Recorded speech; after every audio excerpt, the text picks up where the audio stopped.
Hey everyone, this is Troy Harper here at Harper Cigar Lounge. I'm back. Welcome. Thanks for joining me today. This is season 3, episode 4, and this is part 3 of the show that I've been doing. Christmas. It's Christmas time, and the parents are in shock. But anyway, since Christmas is over, I'll have to adjust the name of this show just a little bit. But this is a part 3 of a series of albums that have shocked our parents, and that have made our parents kind of go through the roof with some of the things that we found to listen to as we were growing up. And so anyway, so part 3 today. Very excited for this show. I think you guys are gonna enjoy this show quite a bit.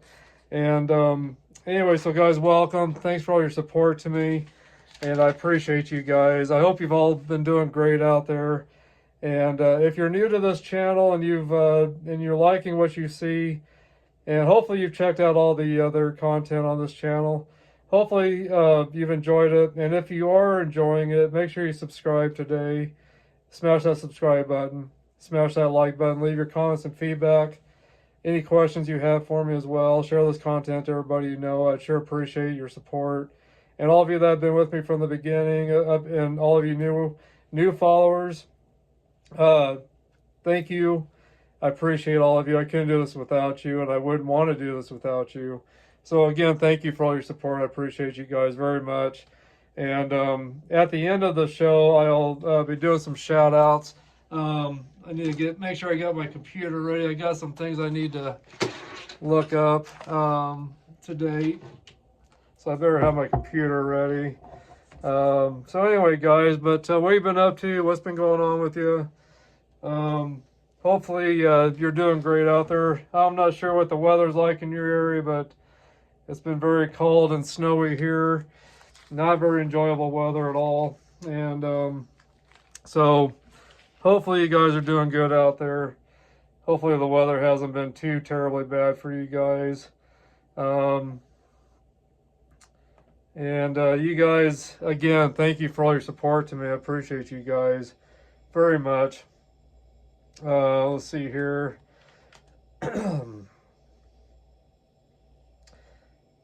I thought I forgot to have my computer set up here so I could have it ready. So anyway, I'm sorry, guys.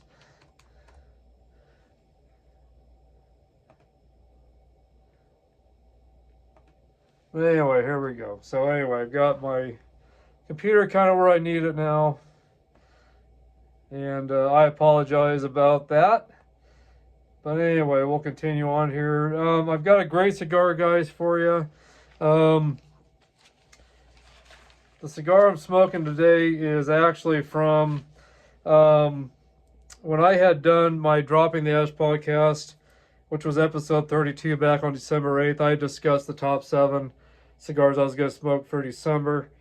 And so one of the cigars I have not had a chance to get to, so I'll smoke it today, is this Cuesta-Rey. It's the Cuesta-Rey Centro Fino sun-grown 6x50 Toro. Comes in this glass tubo. And just a really, really cool cigar. I have had this cigar. It's been a little while since I've had it. So we'll see how it does today. But really, really good cigar. Really good cigar. Just a beautiful, beautiful cigar. And the last few I've smoked over time have all been great. And so I'm excited to smoke another one today. And yeah, so anyway, I'll take this off. But anyway, so this the cigar bend is actually on the outside of the tubo. It's not on the cigar, which is really different. But so anyway, so once you open this up, you just got a really kind of a plain cigar here, but really, really good cigar too, though. So really good cigar. And trying to remember how I got this off. Let's see here. Ah, here we go. So just the wrapper just peels around the outside like that. And then the plastic lid comes off.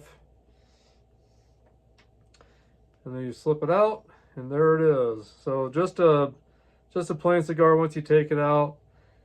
And don't drop these tubos. If you ever get a hold of these, don't drop these tubos. It is glass. I dropped one once and it shattered on my floor, and it was not very much fun to pick up and clean up. So anyway, but just a really pretty rustic wrapper that just kind of a nice reddish brownish wrapper. Really pretty cigar outer leaf wrapper. And there's the foot. There's the cap, and it does look like it's a triple sealed or triple seam cap. It looks like to me. Got kind of a nice grassy kind of hay kind of smell to the wrapper.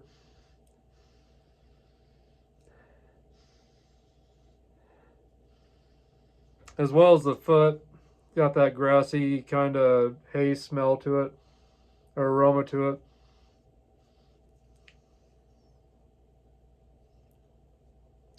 The wrapper's got just a nice mild kind of grassy taste to it. But yeah, just a beautiful cigar. And today I'm using this Calibri cutter that my son got me for Christmas. And really nice cutter. It's got some nice spring action to it. And it's got the guillotine cut, and it's got the V cut as well. And then once you cut it, your cigar, the ash or the wrapper, the leaf stays inside of this. It doesn't fall out, so it's really nice for that. I'm gonna go ahead and do the V cut today, I guess. So let me go ahead and give that a cut. And there we go. Nice V cut, and the as you can see, the tobacco is left inside until I decide to dump it out. There we go. Got it dumped out. And anyway, so cold draw's got some kind of a cocoa and cinnamon kind of taste. Wow, it tastes really good.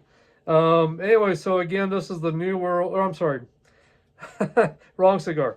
Anyway, so this is the Cuesta-Rey Centro Fino sun-grown 6x50 Toro from the J.C. Newman Company, actually. The wrapper is Ecuadorian sun-grown. The binder is Dominican. Filler is Dominican Ligero, or Legaro. 5-year age on this tobacco. Manufacturer suggested retail price is $7.99 to $8.99. Medium to full strength. Taste notes are chocolate, coffee, like a creamed coffee actually. Red pepper, cedar, fruit, and charred steak. Those are some of the taste notes that I got off the internet. That they, and I can't remember what site I got these notes off of. But I definitely agree with the chocolate and the coffee. And I do get some slight spice when I smoke this. Get some cedar, definitely some cedar kind of taste notes. Some dried fruit taste notes, definitely. But the charred steak, I don't know about the charred steak or not. We'll see what I get today. But anyway, so that's the cigar I'm smoking today. And again, the suggested retail price is around $7.99 to $8.99 per stick.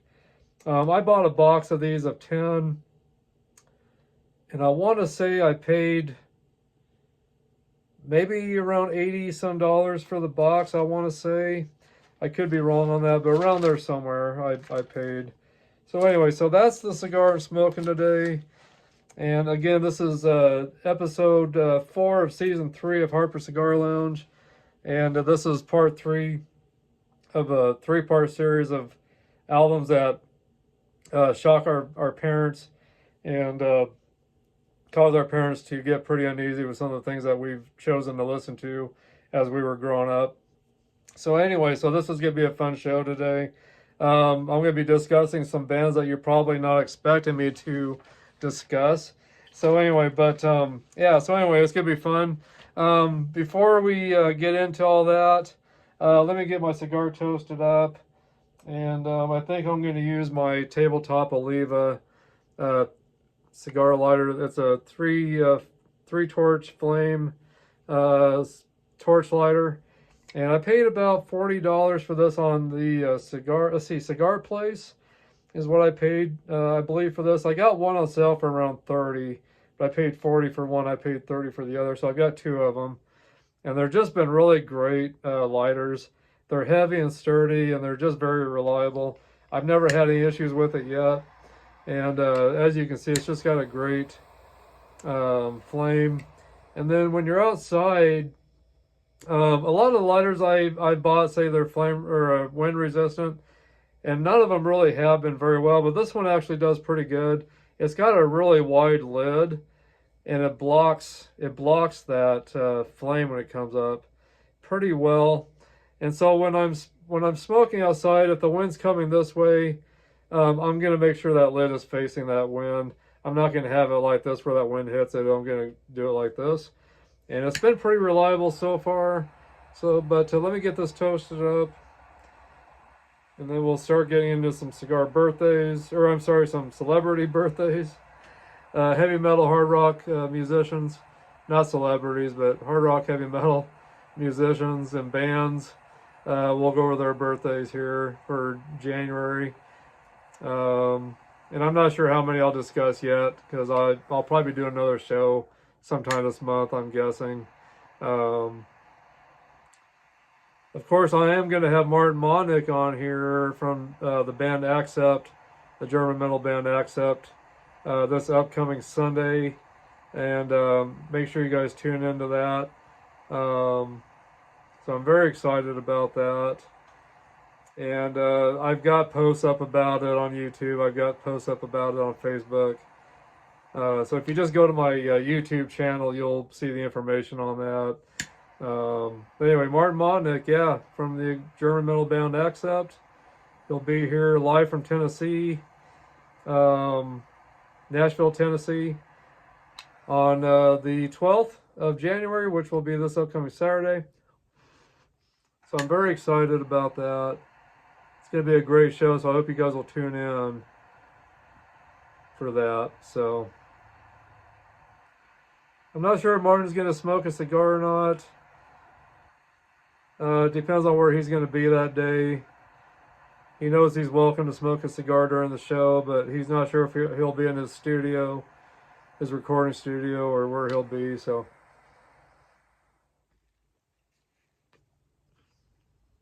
I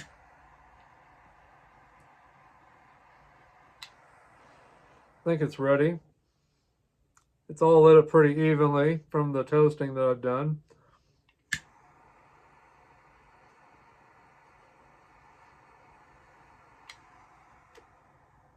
Yeah, I think it's ready.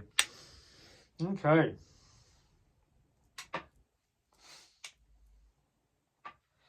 Oh, I've been dealing with a little bit of some allergy issues. I don't think it's a cold. I think it's just more allergies. So excuse me if I'm rubbing my nose sometimes. But anyway, let's see here. I've discussed birthdays up through... I had done a little bit of a live show here a few days back or so, giving all the updates for this channel. And I went through some of the birthdays. But anyway, let's see here. Let me go ahead and kind of repeat some of these, because some of you guys probably didn't catch my live feed. But we have John Paul Jones. He was born on January 3rd, 1946. He's, of course, the bassist for Led Zeppelin.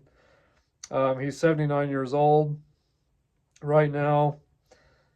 And so happy belated birthday, John Paul Jones. And let's see here. Got Till Lindemann. He was born January 4th of 1963. He's at the age of 62 right now. And he's, of course, the lead singer for Rammstein and for a band, his solo band called Lindemann. Let's see here.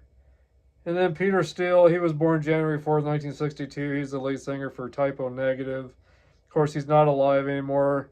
He would be 63 if he was alive right now. I can't remember what year he passed away, but he's been away from us for a little while now. But anyway, he would be 63 if he was with us right now.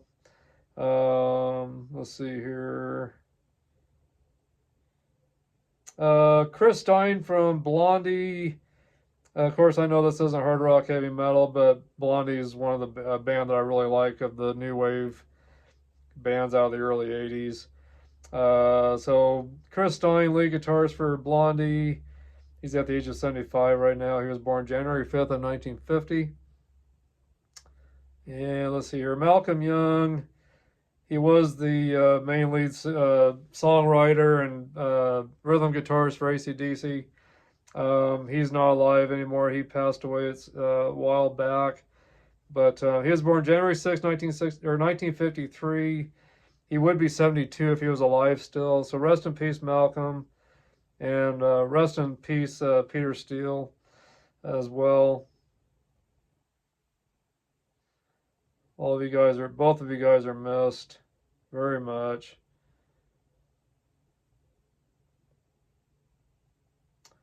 And then we got Robbie Krieger. He was the guitarist for the Doors. He was born January 8th of 1946.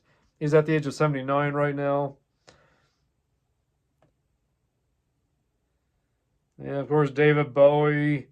He's not with us anymore as well. He was born January 8th, 1947. Singer, of course. And he's been away from us for a little while as well. He would be 78 years old right now if he was with us still. And that's David Bowie. Mike Reno, lead singer and songwriter and guitarist for the band Loverboy out of Canada. He was born January 8th, 1955. He's at the age of 70 right now. So happy belated birthday to all of you guys so far. Let's see here.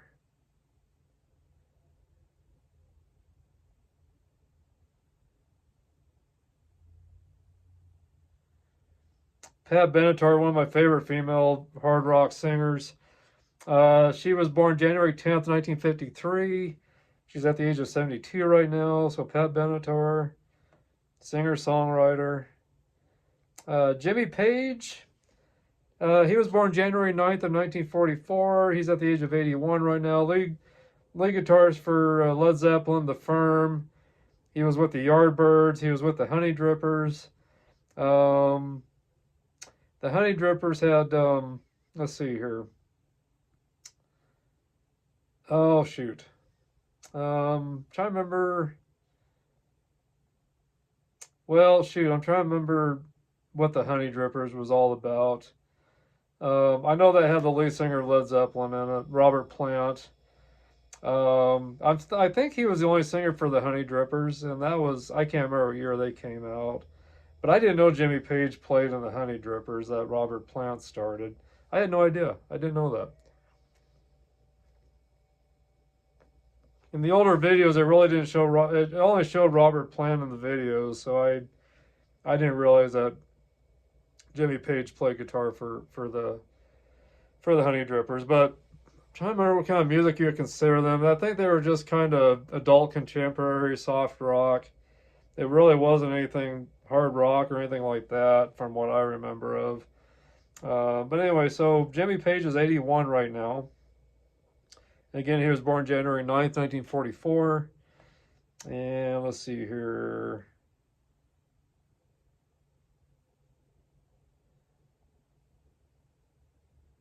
Rob Zombie. See, what is the date today? Okay, so Rob Zombie, he was born January 12th, 1965. So his birthday's coming up. I kept thinking we were farther along than the 9th. I kept thinking it was the 13th for some reason. But anyway, so Rob Zombie's got a birthday coming up on January 12th, 1965. Of course, singer-songwriter for Rob Zombie, White Zombie. He's at the age of 60 right now. And let's see here.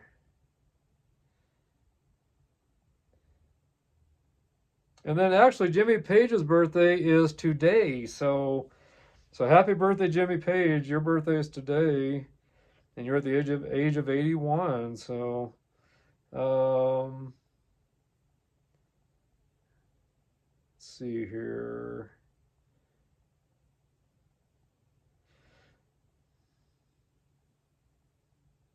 And we got Dave Grohl's got a birthday coming up on January 14th. He was born in 1969 on January 14th. Lead singer for Foo Fighters. He was the drummer for Nirvana when Nirvana was together. And another band called Scream that I've never heard of. Instrument is a singer, guitarist, and drummer.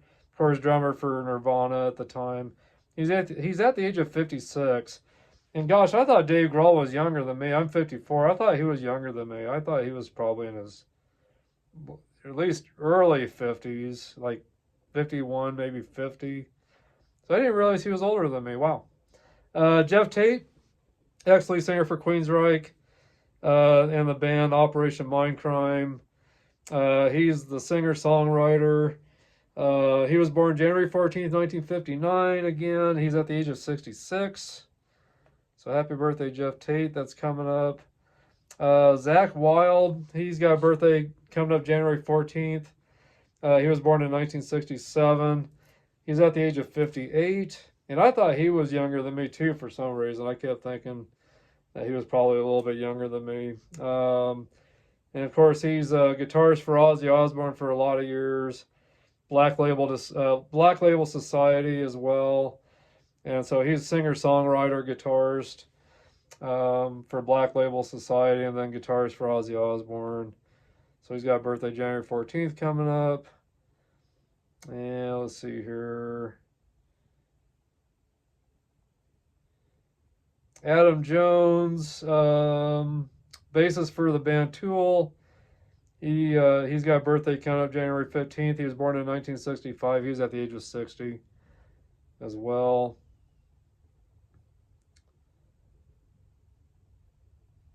Then we'll end it with Kid Rock. He was born on January 17th, 1971. So he'll be 54 coming up here pretty soon. And let's see here. Actually, let's see here. Let me add in Kai Hansen.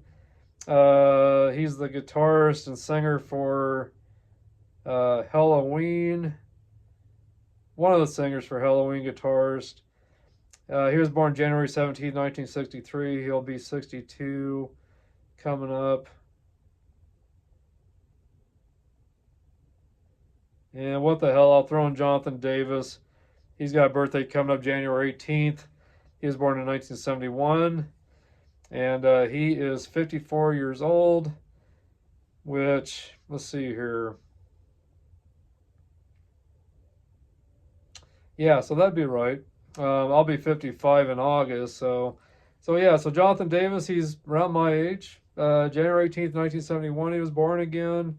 He just turned 50. Well, he will be turning 54 on January 18th. So lead singer for Korn. So anyway, we'll end it there, and let's see what we got for heavy metal news.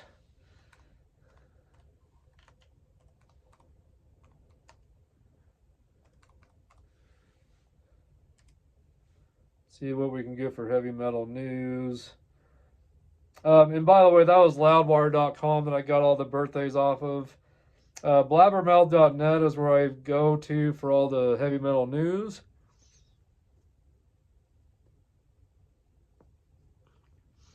And the cigar's doing good still, by the way. It's building up some nice ash.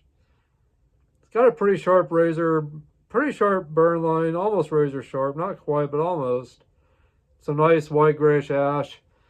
The construction's staying very well. That's not cracking or unraveling on me at all. The draw is great. It's not too loose, not too tight. So anyways, doing very well. So, and it's got some great aromas from the smoke, actually, as well. Yep, I just dropped an ash. Wrong show. But anyway. Okay.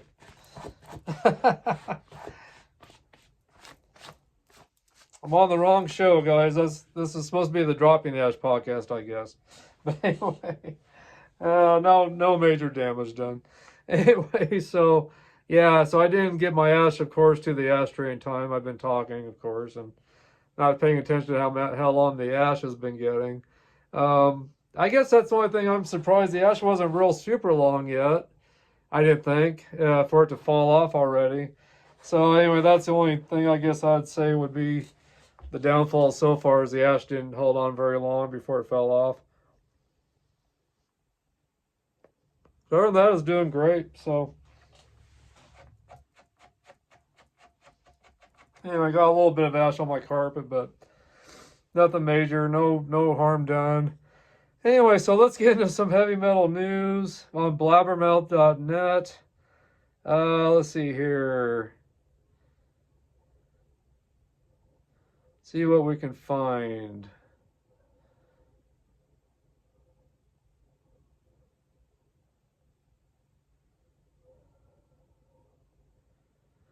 Boy, the wind is really howling outside. I can hear the wind outside.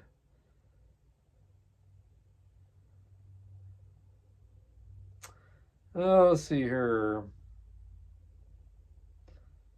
Metallica's James Hetfield says on his lyric writing, I want the words to just be as powerful as possible.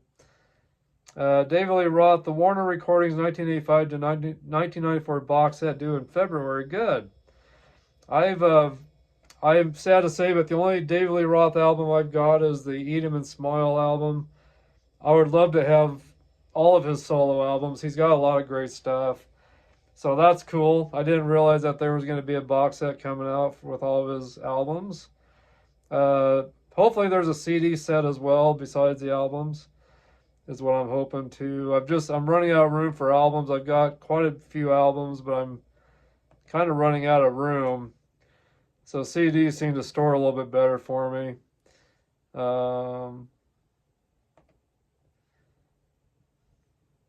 So that's great to hear that. Let's see here. Kerry King, David Mustaine can't help but stick his foot in his mouth. Not sure what that's about. Let's see what else we can find.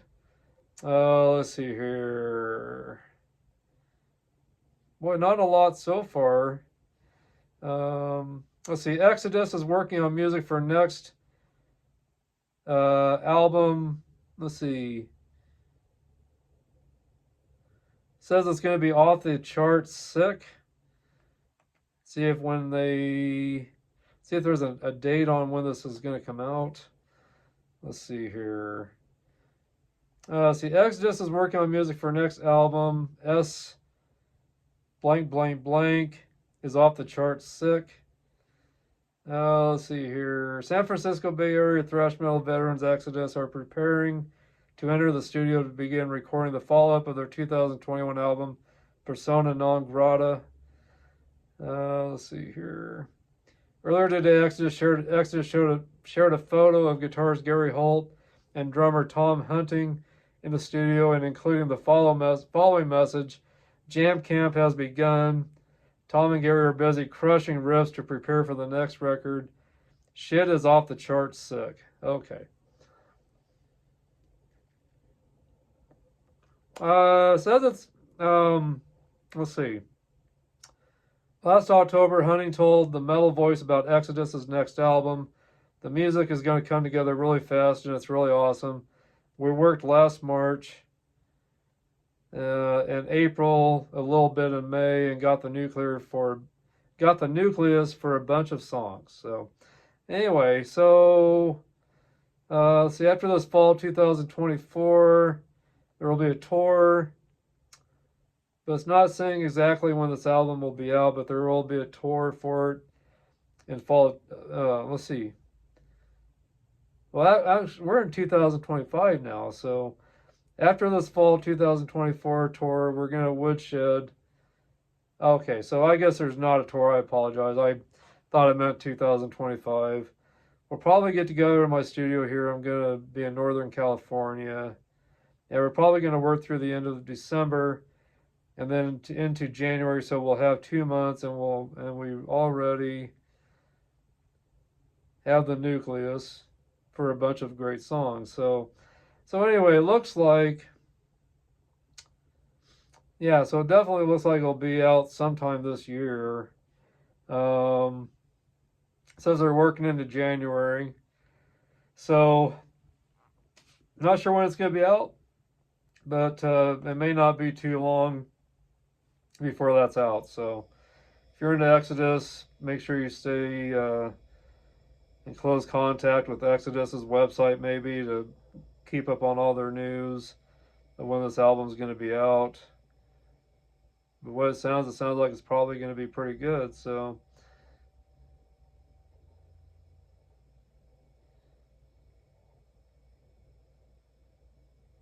not a lot of news right now, guys. Thought there'd be a lot more than what I'm seeing. Let's see here. Megadeth and Queens of the Stone Age confirmed for 2025 Bonnaroo Music and Arts Festival. Let's see. Bret Michaels lead guitarist Pete Evek releases Your Last One single. Your Last One single. Go. I figured I better get a puff on the cigar before I let it go out on me. Still tasting really good. Still holding up pretty well. Oh, gosh. Let's see.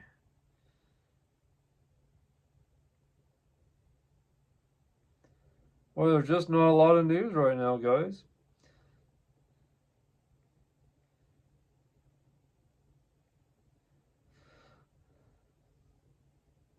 Not used to not having a lot of news, so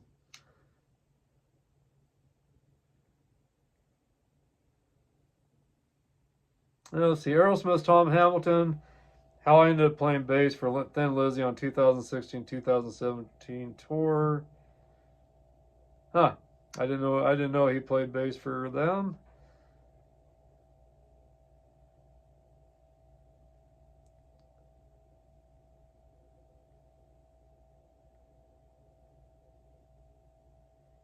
Let's see here. Heavy Loads Rain. Washquist, Godfather of Swedish heavy metal, dead at 69. Not a band that I've ever heard of, I have to say.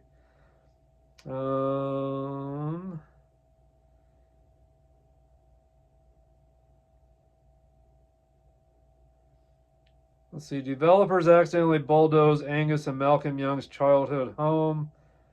We are genuinely sorry for this oversight. Oh gosh, wow. Well, shoot. Ricky Rockets, the Rocket Mafia. We just want to keep it high energy and entertaining and fun and alive. Rocket Mafia. Must be a band that Ricky Rocket has started, I'm guessing. Lamb of God's Randy Blythe says his upcoming book tour will not be appropriate for children. This is your warning. Marilyn Manson Unmasked 3-part documentary to air on UK's Channel 4 this month. So if you're in the UK, keep an eye out for that, I guess. How Aerosmith bassist Tom Hamilton new band Close Enemies was formed. So anyway, so yeah, it looks like Tom Hamilton has a new band called Close Enemies. So check that out.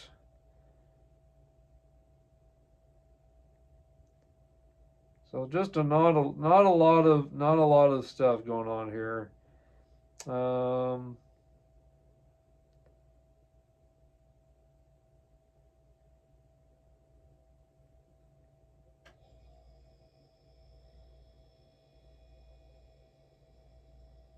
Slipknot's Eloy, Casa Grande, tour kit rundown for Modern Drummer magazine.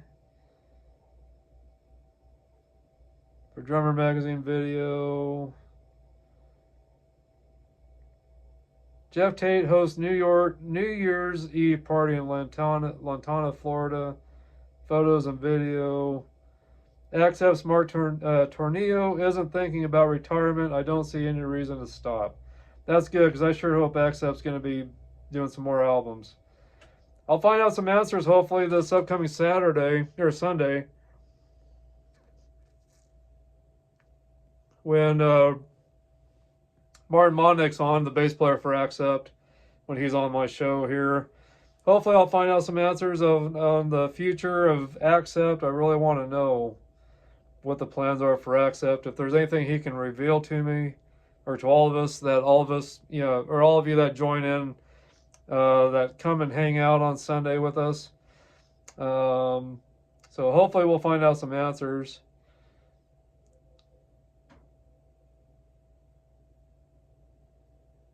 And gosh, I think that's going to be it for now, I think. There's just not a lot of real exciting news going on, it doesn't seem like.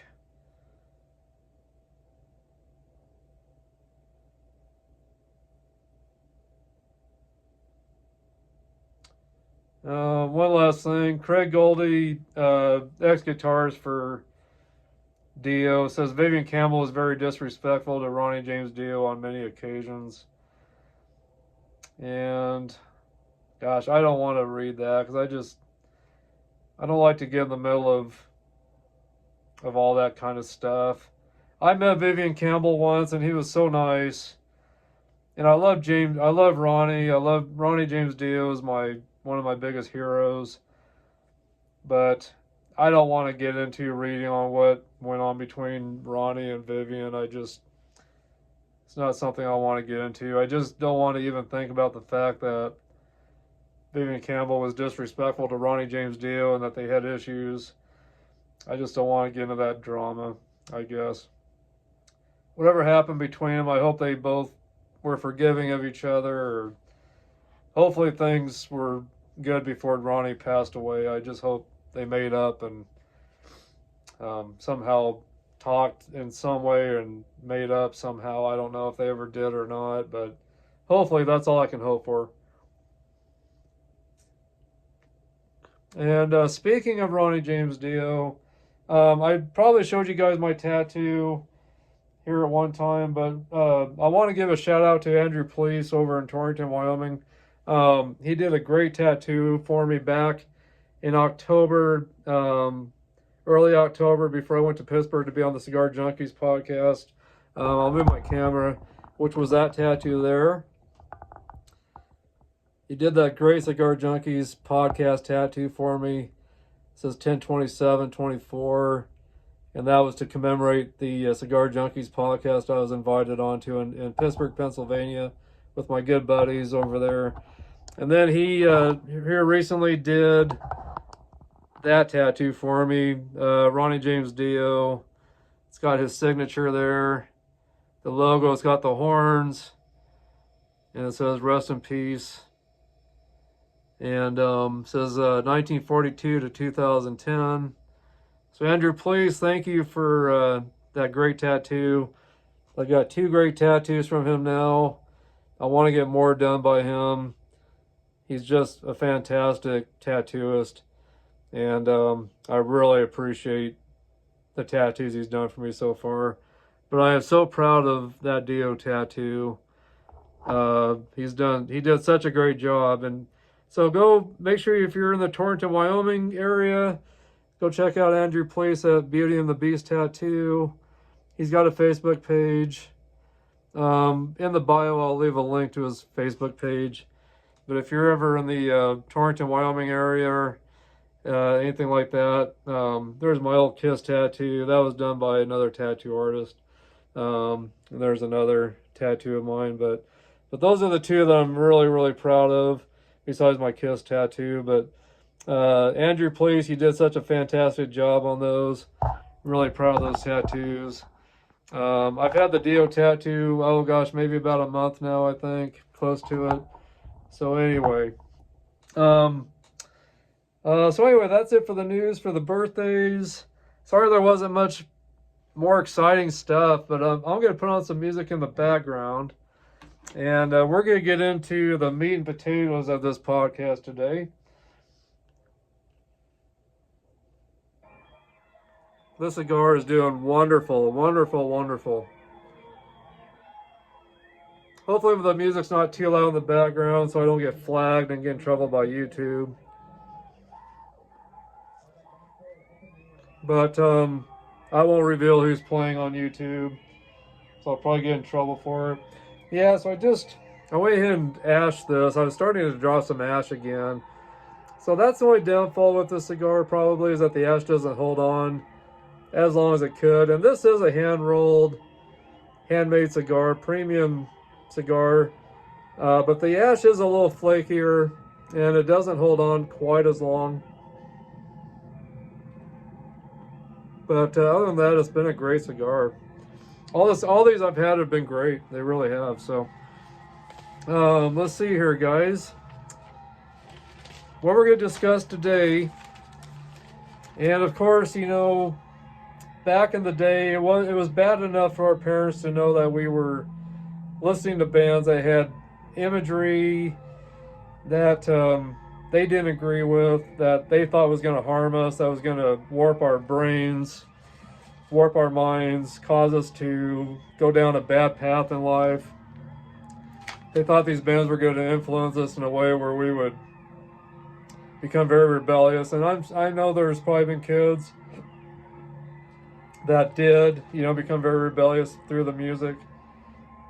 But I think a lot of kids that, you know, took that music too personally and lived or made decisions based on lyrics or what they saw. I think some of those kids had some deep issues, especially kids that, you know, even committed suicide supposedly after listening to certain songs. I think some of those kids had some pretty deep issues. But a lot of us, there was a post on Facebook at one time. It was referring to how all of us metalheads turned out to be, you know, great people in society, lawyers, doctors, you know. And I'm a grocery store manager. I was in the music business for a little bit at one time. I've been around a lot of music all my life. Metal's been my main music that I love, and I'm still going. I live an honest life. I don't do anything that you know, is negative or anything in my life. I've got a family, you know. So, and I work hard every day. I go to work. I work hard, and I make an honest living, you know. So that post was referring to a lot of us that have grown up that was metalheads, still metalheads that have turned out good in life and everything. So anyway, I don't know if you guys will be able to tell what music's in the background, but hopefully it's not too loud. But I want to get into some bands again. You know, our parents, if you're like me, I'm in my 50s, growing up in the 80s. You know, we would buy albums and find albums with this imagery on it, and we'd buy it before we even knew what the band was about or what they sounded like. We'd buy these album covers because we knew it'd probably piss our parents off, and we knew it was going to be some pretty good damn metal probably. So if that wasn't bad enough for our parents, especially if they were religious, along comes Christian metal bands, which is what I'm going to discuss today. All the Christian metal bands that parents were not happy about. People that thought that these bands were mocking God, using it as a gimmick to make money, not sincere about what they sang about, and maybe some were, you know, not sincere about what they sang about. But you know, the lyrics were very positive. The lyrics were about a lot of great, good things, you know, not negative things. But the imagery and the way the bands looked, you know, a lot of our parents were not happy about that. My mom's really not one that was upset about the Christian bands I listened to. She was actually pretty supportive of that, so thank you, Mom. But there was a lot of people, and I stopped going to church because of it, but I had a lot of people at church growing up that would tell me I couldn't listen to these bands, I couldn't have anything to do with them. And I told them, you know, pretty much to take a flying leap, and I wasn't going to stop listening, you know, to the Christian metal groups. I wasn't going to stop listening to any of the groups that I liked and enjoyed. Whether it was regular metal or Christian metal, I was going to listen to them if I wanted to, or no matter what people thought or what they thought of the bands. And by the way, cheers to you guys. I'm drinking some French roast coffee with just a little bit of peppermint creamer. So cheers to you guys. Hopefully you guys brought a great smoke and a great drink of your own as well, by the way. So anyway, but yeah, so anyway, but if it wasn't bad enough that we were listening to bands that were secular metal bands or whatever you want to call it, that sang about, you know, of course, the dark things in life, and now we got Christian metal bands that are coming out, and I hate to say it, but a lot of these Christian metal bands, I think, purposely would sound like the secular metal bands to get kids to want to listen to them as well. So I'll get into some of these bands, but a lot of great bands. Some of these bands that I'll discuss today I've actually worked with. I've been around, and they were great people. Great. I think they were very sincere about what they were doing. I don't think it was done as a gimmick by any means. There is one band where the lead singer did turn and went the opposite direction later on in life.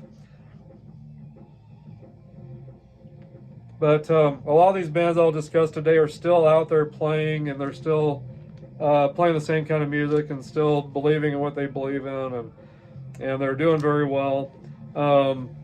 So anyway, let's get into the first band. Let's see here. I gotta see how I can... Okay, actually I can close my computer for the moment. The first band that I want to get into is a band called Saint. And the imagery isn't super bad on here. It's got some kind of demonic... Well, I'm not gonna say demonic. I'm not really into the whole demonic imagery kind of thing. Kind of apocalyptic, kind of end times kind of creatures here that parents, you know, took as being satanic, that these Christian bands were putting satanic imagery on their albums, and that wasn't the case at all. These bands weren't trying to put anything satanic up on their album covers. But this was one of the first bands I ever listened to when I caught onto the Christian metal scene. Saint. This band is see, they're out of Salem, Oregon. They formed in 1984. They were on Pure Metal Records. This album was number 67 in the top 100 of Christian metal. Their themes was hell, evil, apocalyptic times, and that was their main themes. This was their second album in their discography, and they have a lot of a Judas Priest sound. They really sound a lot like Judas Priest. And let me show you another album here, but really, just a really hard metal sound. A lot of the Judas Priest sounds, but I'll never forget Island Prisoner on this album, just how bone crushing this song was. Primed and Ready was another one on this album that they were just very, very hard and heavy, bone crushing kind of songs, and really got that Judas Priest, Rob Halford sound. But here's a picture of the band right there. Let's see here. This is the lead singer right here, and he definitely has kind of a Rob Halford look. If Rob Halford had black long hair, that's what he would look like. But the guys in this band, let's see here. The guys in the band is Mike Lowry on drums, John Mayhem on guitars, Josh Kramer on vocals, and Richard Lynch on bass. And I thought there was another member here that was in here as well. Maybe not. Let's see here. Nope, those are the guys. So anyway, so But yeah, so they got that kind of heavy leather. They got a lot of that leather kind of look. Not sure what happened to my sound here.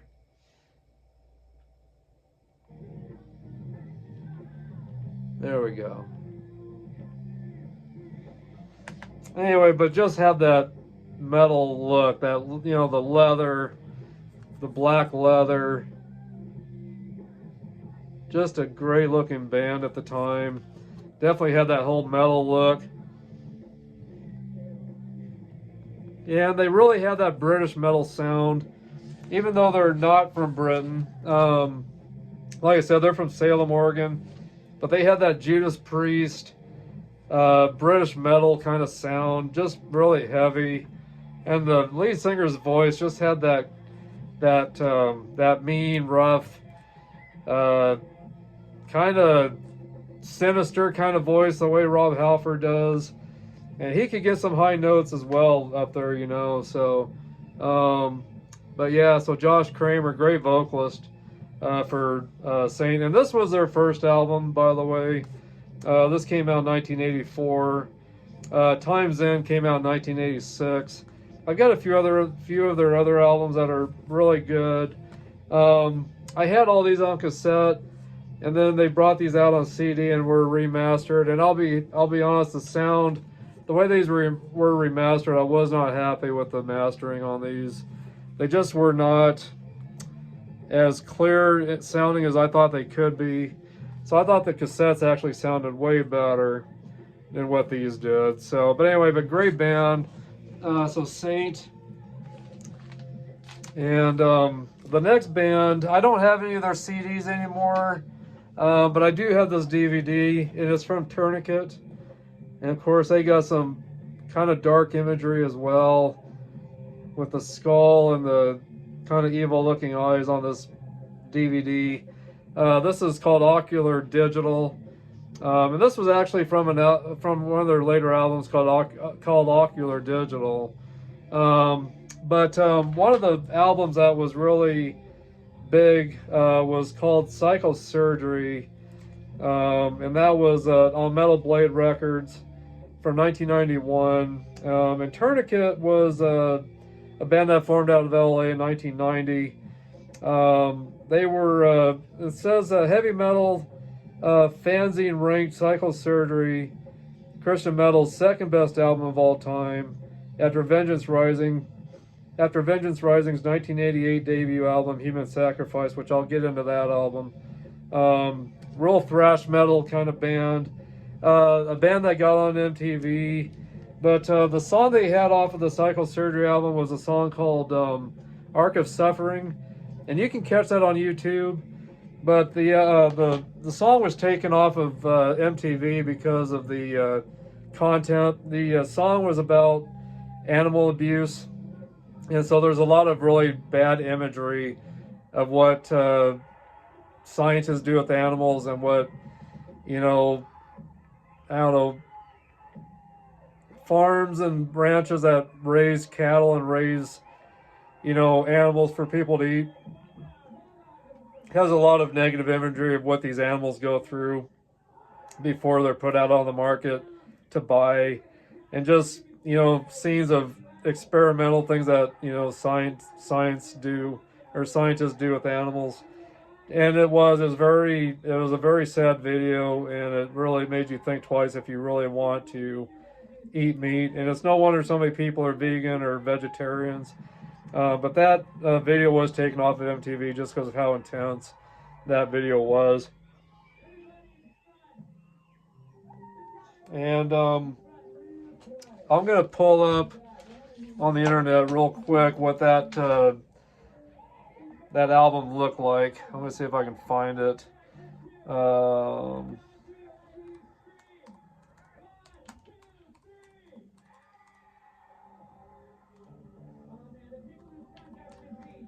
But yeah, so I don't know. If you guys have ever heard of any of these bands so far that I've mentioned, let me know. But there was a lot of great Christian metal bands, a lot of great stuff out there.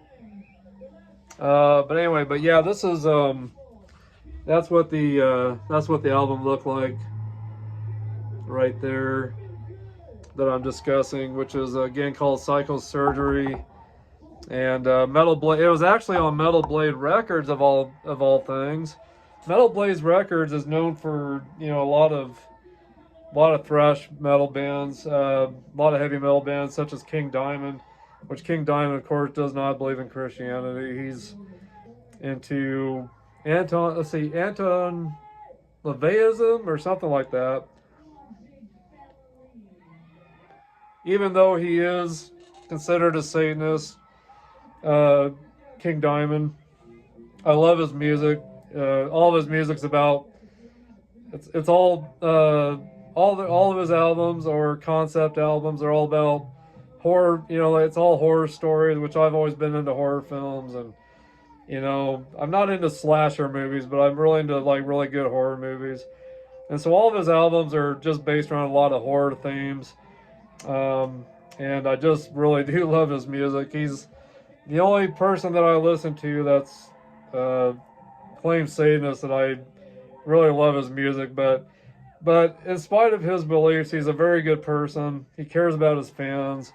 He's just a very kind person.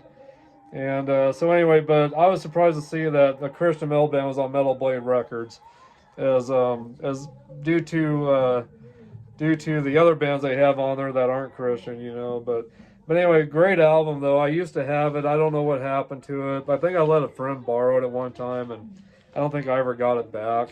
But anyway, if you guys ever are looking for a great thrash metal album that's Christian, Tourniquet Psychosurgery is definitely a great album. And I wanted to mention the guys in the band. You got Guy Ritter on lead vocals, keyboards, Ted Kirkpatrick on drums, Gary Lanier on lead guitars, rhythm guitars, and lead vocals, Eric Mendez on lead guitars, rhythm guitars, and Victor Macias on bass guitar and vocals. And they are a crossover band. They were considered Christian, but they were also considered mainstream as well. And like I said, they were on MTV. They were the third band to make it on MTV besides Stryper and Barren Cross. Those were two other Christian metal bands that made it onto MTV, which, of course, Stryper is the first Christian metal band to make it onto MTV. And they actually had a #1 song on MTV, which was Honestly. I think it was Honestly that went to #1 on MTV. Oh, no, it was Calling on You that went to #1. It was one of their big power ballads that went #1 on MTV.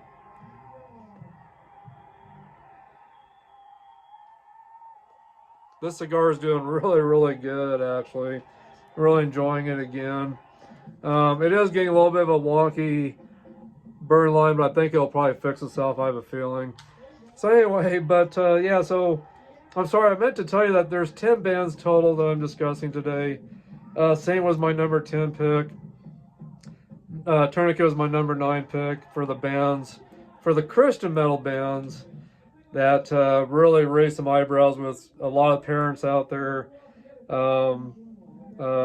Parents out there that thought these Christian bands were just, like I said, doing it as a gimmick. They were actually, they really believe that a lot of these bands were doing it to make fun of God and to mock God and to mislead a lot of kids out there into believing in their music and then leading them down a very negative, destructive path, which was not the case. So, but just because of the imagery on some of these albums, the parents were not happy about it, and they really thought because of the imagery they were just really not claiming, even though they were claiming to be Christians, they were really not Christians. They were actually for the for the opposite of Christianity, but they were just doing it as a gimmick and to mislead kids again, like I said.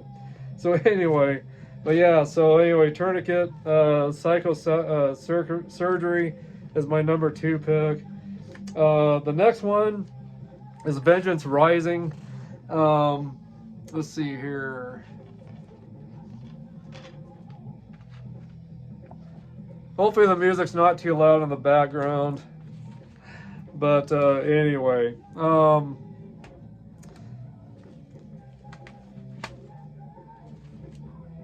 if you can hear it a little bit, hopefully you're enjoying it. But anyway, the next band I've got on my list, which is number 8 on my list, is Vengeance Rising. Originally called Vengeance. They formed in LA in 1987. They had to change their name to. They were originally Vengeance. They had to, and that was in 1987, where they formed in LA. But they had to change their name to Vengeance Rising to prevent conflict with another band out of the Netherlands that was also called Vengeance at the time. So in 1989, they changed their name to Vengeance Rising. And their first debut album was called Human Sacrifice on Intense Records. They had Vengeance was a very death metal kind of sound, thrashy, but death metal, considered death metal. And I don't have the original albums anymore. I used to, but this was their debut album right here called Human Sacrifice. And parents were not happy about the fact that they had Christ's hand nailed on the cross right there. They again thought they were really making fun of of Christians and Christianity, making fun of what Christ did on the cross on this album. But their biggest song on this album was Human Sacrifice and Burn. Another great song was I Love Hating Evil. Let's see here. But just the lead singer, just very, oh gosh, he just sang very fast. He sang very, very fast, and he just had that high, very high voice that just sounded dark and sinister and evil. And he just did a lot of growling and a lot of screaming. But he had a great singing voice too. But he had a lot of those growls and screams, and he would even act out some of the parts in the album, which was kind of a concept album about Christ being crucified. That album, and the lead singer for this band described their debut album Human Sacrifice as a almost like a let's see here, almost like it would be an opera with a dramatic beginning, middle, and ending to it. And they were also considered a crossover band. They were considered secular as well. And actually, I forgot, they made it onto MTV as well at one time. So there's 4 Christian metal bands at this time that made it onto MTV. A band called POD a lot later in the 90s. One of the new metal bands made it onto MTV as well, which is a band I've really loved and been into for a lot of years. So anyway, let's see here. The members of the band are Roger Martinez on vocals, Larry Farkas on lead guitar, Doug Thiem on rhythm guitar, Roger Dale Martin on bass, and Glenn Mancuso on drums. The band's themes were Christ's ministry, His incarnation, crucifixion, resurrection, second coming, invisible in the day and brilliant at night, and hell, end times. Gosh, I'm getting a lot of commercials on YouTube here, which I'm not liking. So, anyway, let's see here. I've claimed $250,000. Okay. Back to some music. Okay. Anyway, so yeah, so that's what they were kind of based. That's what their themes were about. Was hell, end time, second, Christ, his incarnation, the crucifixion, resurrection, second coming, Christ's ministry. Those were all the themes of Vengeance Rising, and yeah, they were a great band. Just very thrashy, very hard and heavy, and yeah, just definitely that black metal, death metal kind of sound. But another great album they had brought out later was Once Dead, which is that album there. And their logo even had almost the same kind of logo that the black metal band Venom had. kind of almost the same kind of look to their logo, almost like the way the Venom black metal band had back in the 80s. And then of course some of the next albums they brought out was Destruction Comes and Release Upon the Earth.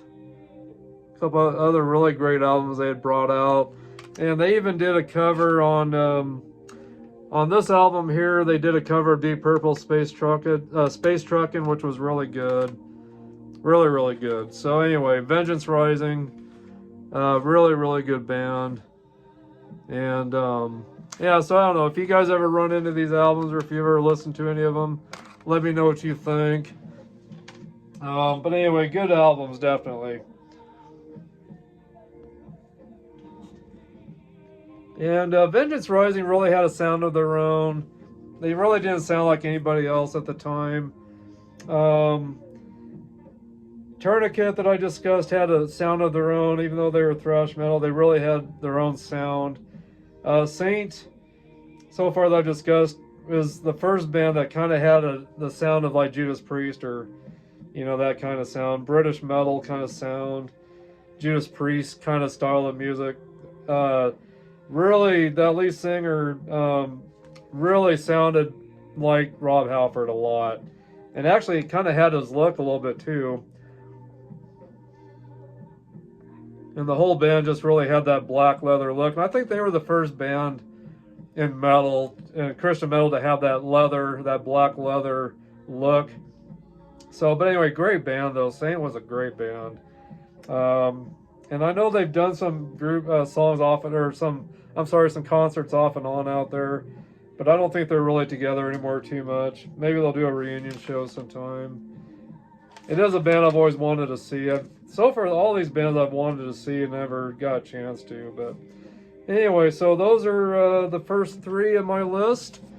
Number 7 is Bloodgood. Debut self-titled album on Frontline Records in 1986. They formed in Seattle, Washington in 1983. Their first album I found at Walmart, of all places. And I didn't even know what the band was about. I didn't even know they were Christian. I knew they were metal. I had a feeling they were metal just because of the imagery on the album cover and the way the logo was made. I knew it was metal in some form or shape. So I went ahead and bought it on a whim just to see what they sounded like. And I didn't realize they were Christian, like I said.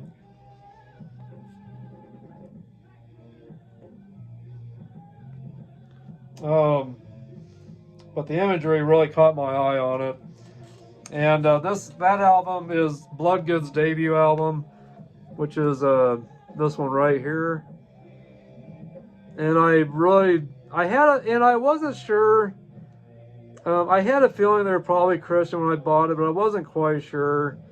But you can't see it very well, but the blood drop there, it's got a slight image of a cross in it. Which when I bought it, I didn't even pay attention to that. I didn't see that until I got it home. And when I was really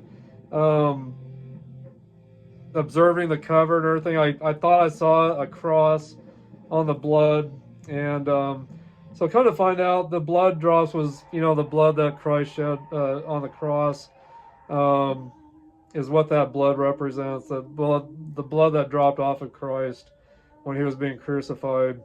And the image was supposed to be the cross, I think, that Christ was on, is the image on that little bit of blood there.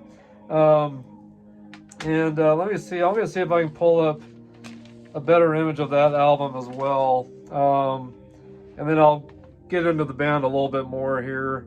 Let's see here.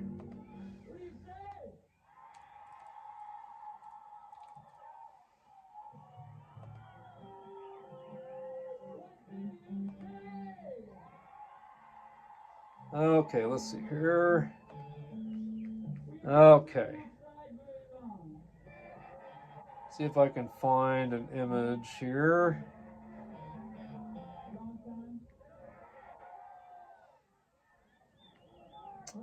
Well, Wikipedia's not doing too much here for me.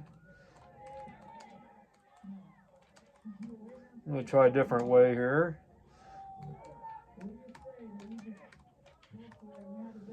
Let's see here. Okay, here we go.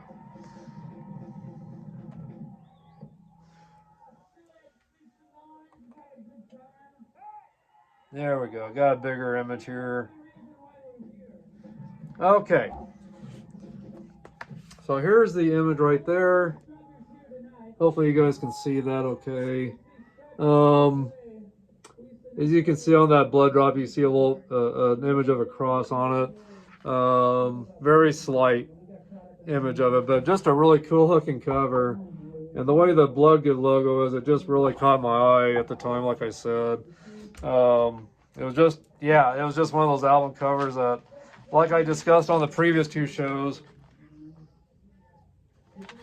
we would buy, you know, albums like the Iron Maiden album, you know, and other albums. We would buy those albums because of the imagery. Before we even knew what the band sounded like, we were, you know, buying the albums. And that's what happened with this Bloodgood album.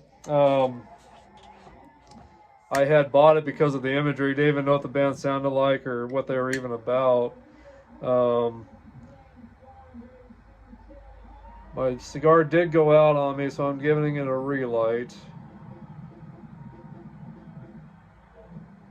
But it's been doing really good so far, actually.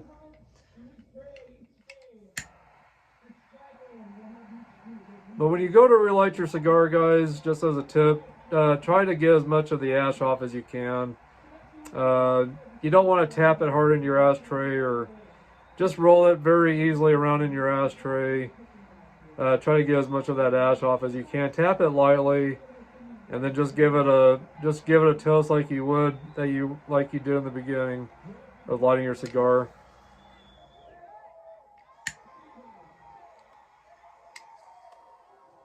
And then you can give it a little bit of a relight again. Get a sip of my coffee real quick. Anyway, I hope you guys are enjoying this so far. If you listen to any of these bands so far that I've mentioned, let me know.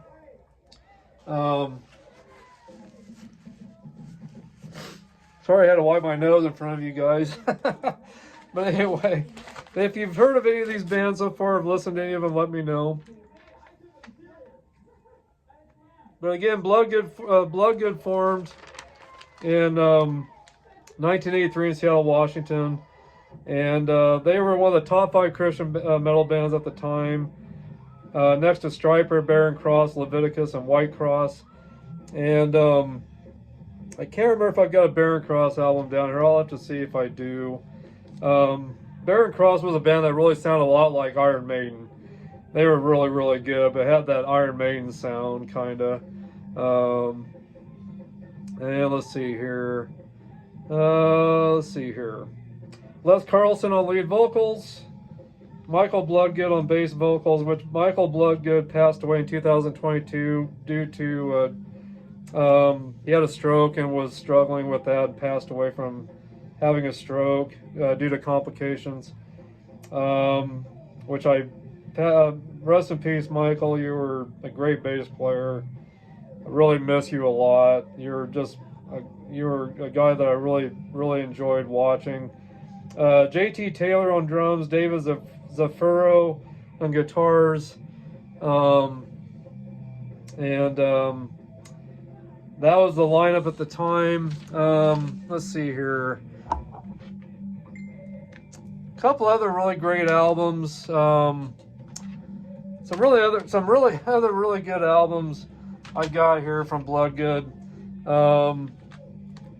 Their second album was called Detonation, right there.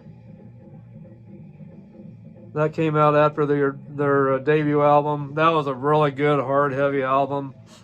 And then we had Bloodgood, Rockin' a Hard Place, right there. And then we had just the next one's called Bloodgood, Out of Darkness, right there. Another really good album. And then the Bloodgood collection with all their greatest hits. right there. This was a band I really wanted to see and never got to. And then Bloodgood Metal Missionaries. This was an album that came out with all their demos, and then this is a great image of Bloodgood, how they looked in the beginning. They were another band that had leather and studs like Saint. But these guys were kind of the godfather of starting speed metal with Christian music. Saint was hard and fast, but it had more of that Judas Priest style kind of music, which I know Judas Priest were kind of the godfathers of starting speed metal as well with secular metal. But these guys were really the band that started a lot of that speed metal sound with Christian metal. And Saint, again, was just a band that really had some kind of fast songs too, but they were just that real British metal kind of sound, where Bloodgood had a lot of the just straight speed metal kind of sound to it. Didn't have a British metal sound at all, but just had a really good, great amount of songs that had a lot of speed metal kind of sound to it. And then my buddy Oz Fox from Striper later got to be a part of Bloodgood. This is called Dangerous. Let's see here. Dangerously Close is the name of this album. This came out in, came out in 2013. And Oz Fox was a part of Bloodgood for a little bit. And then Paul Jackson came in later and played guitar for Bloodgood. And I got to actually talk to Paul Jackson on the phone once. I left him a message, just wanted to talk to the guy. He actually called me and we got to talk on the phone once. And that was back, oh gosh, I want to say that was in 2015 or 2016 that he called me and talked to me on the phone for a little bit. I was just ecstatic because he's a great guitarist. And so anyway, but yeah, so Bloodgood. That was the next band on my list. So great metal band. If you guys have never listened to Bloodgood, check them out. And I was going to show you guys a great DVD of Bloodgood as well. This is a really good Bloodgood DVD. And I don't know if this is even available anymore. But I actually ordered this from Michael Bloodgood himself, and I'm so glad I got this. He personalized that to me when I bought this DVD directly from him. He had his own page on eBay, and so we communicated for a little bit. He told me about this DVD that he had that was available to buy. And so I bought it, and he actually, so he sent me that autograph, and it says, thanks, Troy. And he's got the Bible verse, Hebrews 12, 1 through 3. But this was taken, and I think this was recorded in Seattle, where they're from at the time. And I can't remember what year this was brought out. I can't remember, but it was called Alive in America. And it was like rock theater or metal theater or something, if you want to call it that. Yeah, Rock Theater is the name of the album, or the name of the DVD actually. But it really was like an opera or like a play, where they actually they acted out a lot of Christ's life when he was alive, and there were some other scenes too. Some really dramatic scenes besides scenes of Christ being crucified and different things, but my God, such an entertaining DVD, and I'm definitely going to break it out and watch it again. But Bloodgood, their nickname was the Metal Missionaries. But they had a big cast of people, dancers on here, and Les Carlson, the lead singer for Bloodgood, before he got into the heavy metal scene, he was into like ballet and plays and different things, and so he does a lot of acting on here, and he's just very dramatic. But there's Les Carlson on on the front, playing Pontius Pilate that ordered Christ to be crucified. But just, he does a lot of acting, and very dramatic actor. But anyway, really good DVD. So, but anyway, Bloodgood was not a band that parents were happy about because of their style of music. And again, parents thought that they were mocking Christ and they were doing it as a gimmick. Parents that were very, very religious and didn't believe that their kids should listen to any kind of heavy metal or any kind of rock. Really was against the Christian metal bands too for playing that style of music. A lot of people thought if you're a Christian, you shouldn't be playing that kind of music. And Bloodgood had that attitude that we're going to do what we want, and whether you like us or not, we're going to be in your face. Probably, it pretty much is what their whole idea was. They were going to be bold about what they believed in, and they were going to put it out there. And if you believed in them or you didn't, that was your choice. But they were very bold about what they believed in, and they were definitely sincere about what they believed in.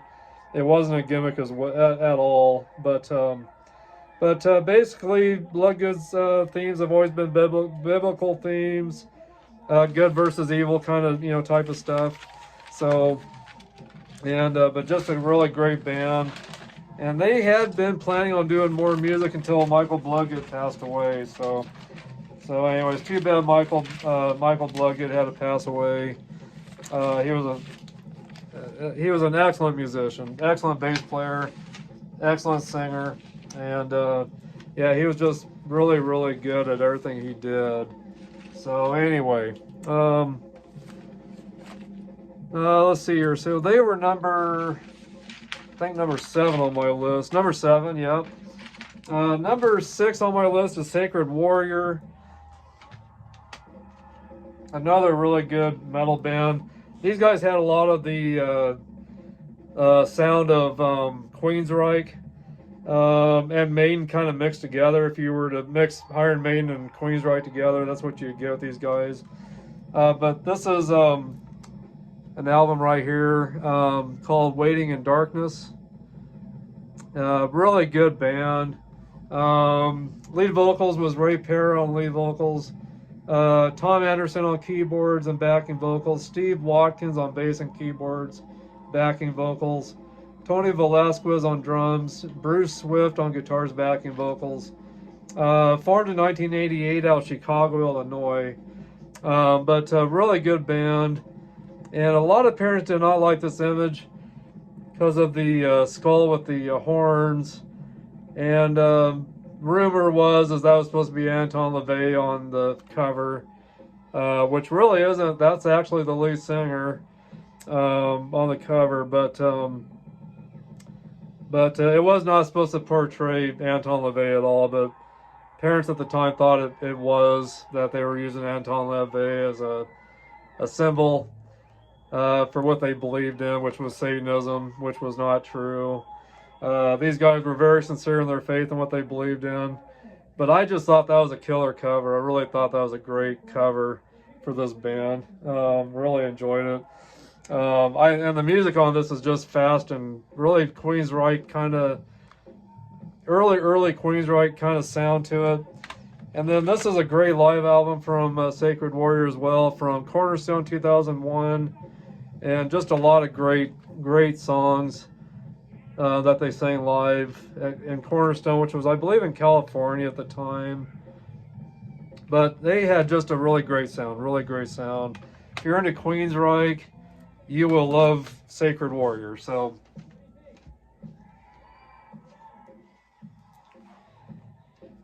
and let's see here. Number 5 on my list is War of Ages. And I've actually worked with these guys before.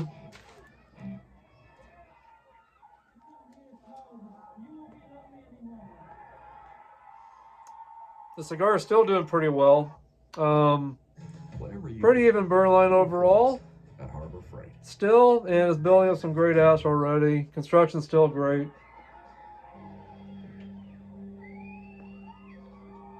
The aromas from the smoke is great still. A lot of cedar. kind of some sweet cedar smells in the air. And the draw is still great on it also. So yeah, so number 5 on my list is War of Ages. And the album I'm going to show you guys is Fire from the Tomb from 2007 on Face Down Records, right there. And parents were not enjoying the imagery on this as well, from what I understand. This came out in the 90s, of course, or in the early 2000s, middle 2000s, I'm sorry. But I know there was a lot of people in church that thought War of Ages was, the imagery was, because a lot of their album covers had a lot of this kind of same imagery. So they thought it was demonic because of the imagery on here. But I worked with these guys, and they were great, great guys. I really liked these guys a lot. They're considered metalcore. So a lot of screaming, a lot of growling, very fast music, very punkish almost kind of style too. Their debut album, which is just called War of Ages, came out in 2005. And this is when I got to work with them, right here. And there's an image of the guys right there.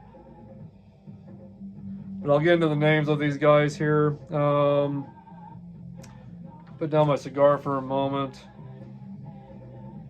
But I got to do drum tech for these guys and got to help with their lighting and loading and unloading their equipment at a place called the Underground in Scottsbluff, Nebraska. Back in 2000, let's see, this was in 2005 that this came out. Yeah, so that was when I got to work with them, was in 2005. They were brand new on the scene at the time. But Leroy Hamp, not Hemp, but Hamp on vocals, Steve Brown on guitar, Kane Garnick on guitar, Nate Owensby on bass, and Rob Kerner on drums.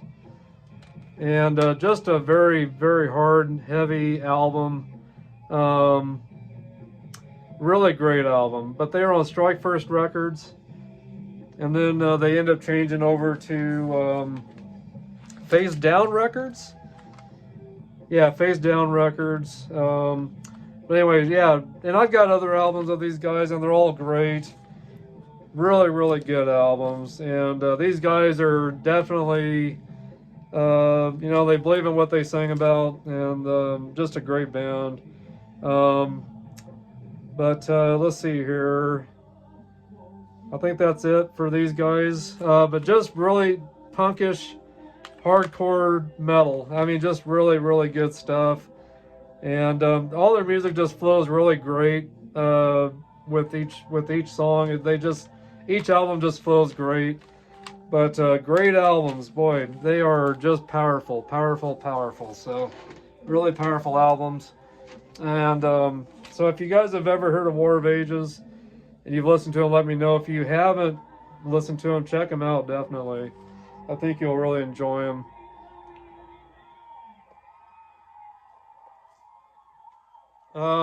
Another band that is considered metalcore punk, that are Christian and mainstream, out of Seattle, Washington, formed in Seattle, Washington in 2000. Is called Demon Hunter. And this album here, let's see. And I've got quite a few other albums as well, but The World is a Thorn, really, really good album. On Solid State Records, this came out in 2010. Or I'm sorry, they formed in 2010. No. I'm sorry. They formed in 2000. In 2000, they formed in 2000 out of Seattle, Washington. This album came out in 2010, but I know a lot of parents didn't like the imagery of the demon with the hole in his head. Why people were up in arms about that, I don't know. Demon Hunter, it's about, I mean, just what it says, hunting demons down and destroying them. So I don't know, but a lot of parents out there that were church goers did not like that imagery as well. Didn't like the style of music. didn't think bands that were people that were considered Christians should be playing this kind of music again. But there's a picture of the band there. Really, really good band. Boy, I tell you what. Hardcore metal, punk kind of style to the music. And, boy, just, gosh. Of course, a great song here was The World is a Thorn, which was the title of their album. Collapsing, Life, War, Descending Upon Us, some great songs, definitely. But anyway, there's what they look like. And their music is just, it's very dark sounding. I mean, it's definitely dark kind of sounding, but, and, you know, got some good screams and growls from the lead singer and some good melodies from the band as well. But just a great band, Demon Hunter. If you never checked them out, check them out. If you've listened to them, let me know what you think of them as well. And again, it's Ryan Clark on lead vocals, Patrick Judge on lead and rhythm guitar, backing vocals, Ryan Helm on rhythm and lead guitar, and John Dunn on bass guitar. So anyway, that's my number 4 pick of the Christian metal bands that put our parents through the, or cause our parents to be upset and kind of put them through the, you know, put them through the roof of what we were into here. Whatever terminology you want to use, I just know it was stuff that really was not sitting well with a lot of the parents out there that were very strong Christians, very religious. It just didn't sit well with those kinds of people, those kind of parents out there. Like I said, they weren't happy when their kids got a hold of regular metal, but then when they started getting to Christian metal, you know, parents thought they were being mocked. You know, these bands were mocking God and everything. So anyway,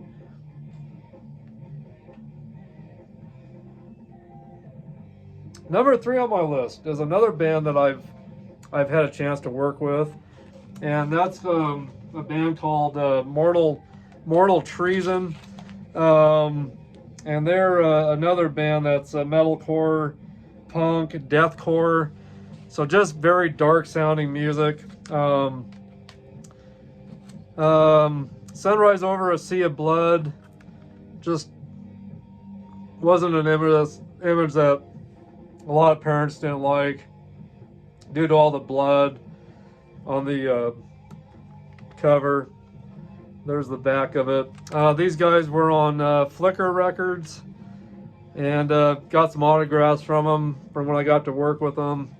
And let's see here, this album came out again in 2005.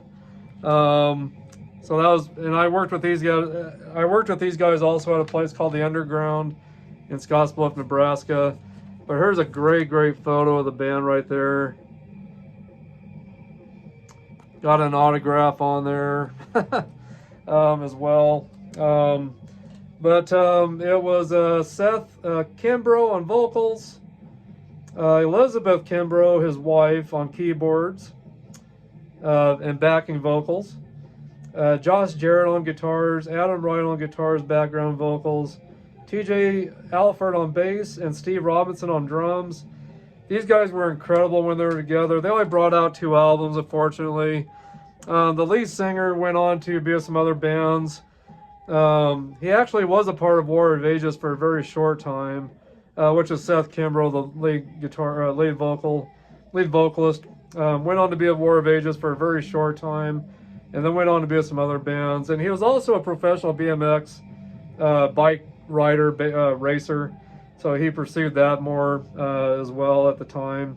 So they only brought out 2 albums, but just a great, boy, they sounded so good live, were very enjoyable to watch. But this was their first album called The Call of the Martyrs, and that came out in 2004 on Flickr Records, and got some autographs there as well. And I'm trying to remember if there's any pictures of them in here on this album. Oh, just a kind of a blurry live scene right there. But anyway, but just a really great album also. Really, really great album. If you guys have ever heard of these guys, let me know. If you've ever listened to them, let me know. The Mortal Treason, yeah, and punk, deathcore, metalcore, just had all those styles. Had a lot of like really great keyboard work in this album by let's see here, by Elizabeth Kimbrough, which was Seth Kimbrough's wife. A lot of great keyboard work in this on their albums, and just they got those snarls and growls and screams, but just a lot of melody too as well throughout some of their music, and just some very fast, heavy stuff on these albums. So Mortal Treason. So you guys let me know if you've ever listened to them or if you've ever heard of them. So they were number 3. And then number 2 on my list is Brian Head Welch. Another great album. Of course, Brian Head Welch is the lead guitarist for Korn. Still a part of Korn, but did leave him for a short time to get his life kind of straightened out.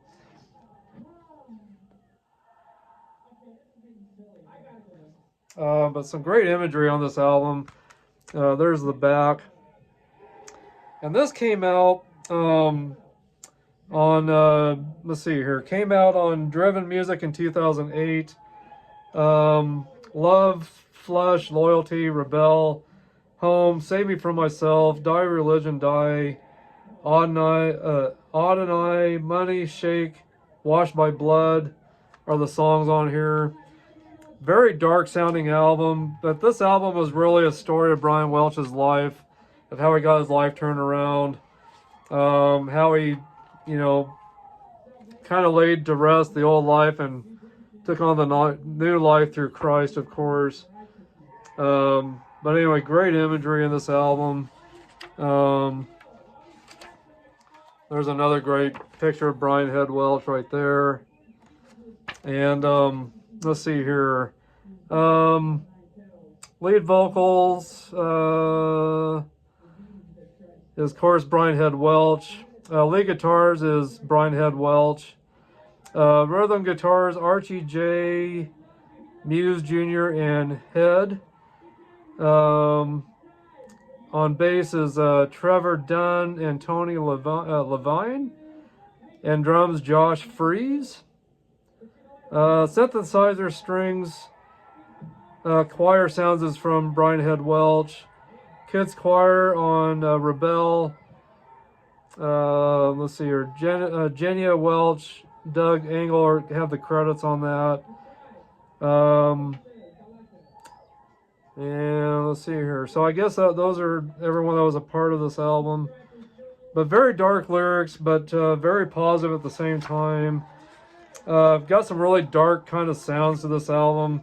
Really Korn-like, very much Korn-like, just it's got the same style that Korn has, but very, very dark. But just a story about Brian Head Welch's life, about how he got his life turned around, how he got off of meth and all that, and how he got his life turned around. So really great album. If any of you guys have this album, let me know. If you've ever heard it, let me know. But I know parents just out there at the time didn't understand the imagery on this, and definitely raised some concern. If Brian Head Welch really was sincere about what he was singing about, since he had been with the band Korn.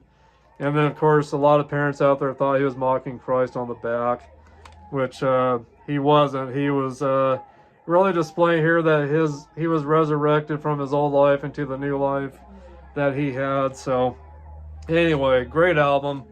Brian Head Welch from Korn. And that was my number 2 pick. And you guys can probably guess who my number 1 pick is. And of course, that's my boys Striper. They're my number 1 pick.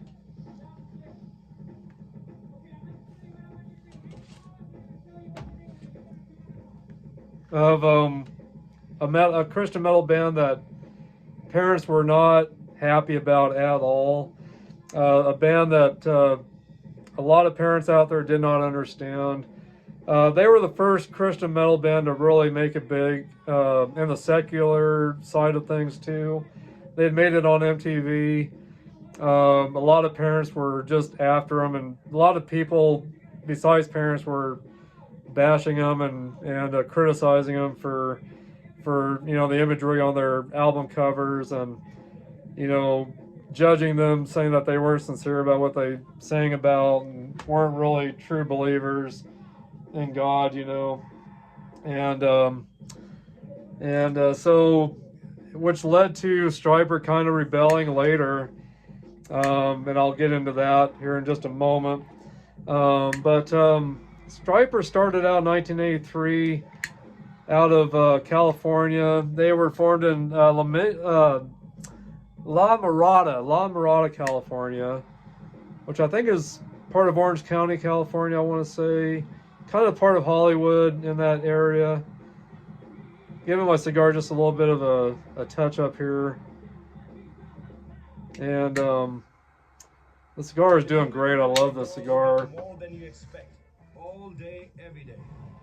Like a buy one and add one.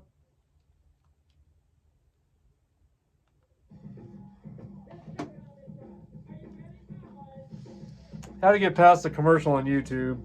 Get back to the music. Let's see here. So anyway, Stryper. Let's talk about Stryper. Stryper started in 1983.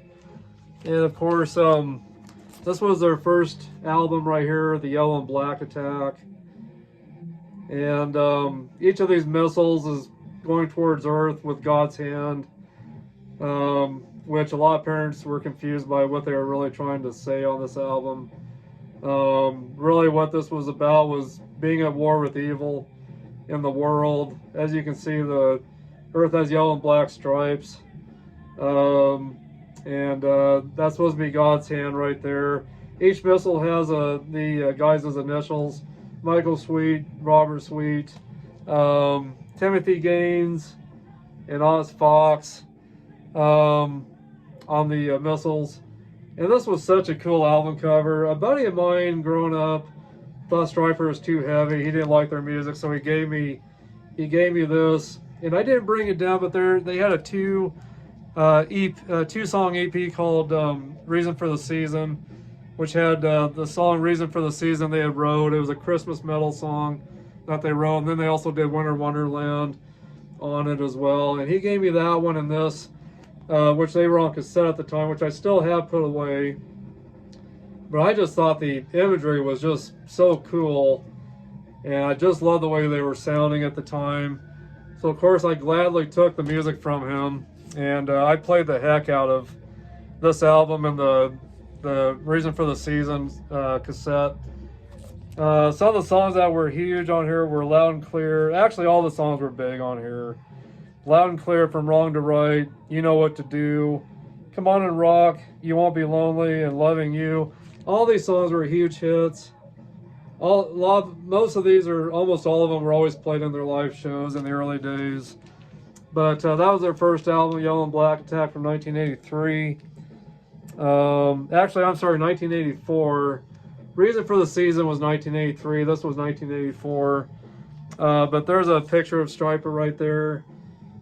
So a lot of parents didn't like the way they were looking with all the tight spandex and long hair and everything. They just were not digging the image or what they were singing about, or what they were trying to, the imagery on their albums. And they were being accused by TV evangelists, which is Jimmy Swaggart is one of them, saying that they were fakes, that they were evil for what they were doing. This one was really criticized because they've got guns and let's see here. Just trying to remember. Oh yeah, so Robert Sweet up there's holding a Bible in one hand and has a rifle in the other hand. They're all holding rifles. It's called Soldiers Under Command. This came out in 1985 on Enigma Records. All their early albums were on Enigma Records, which Poison was on as well, the band Poison.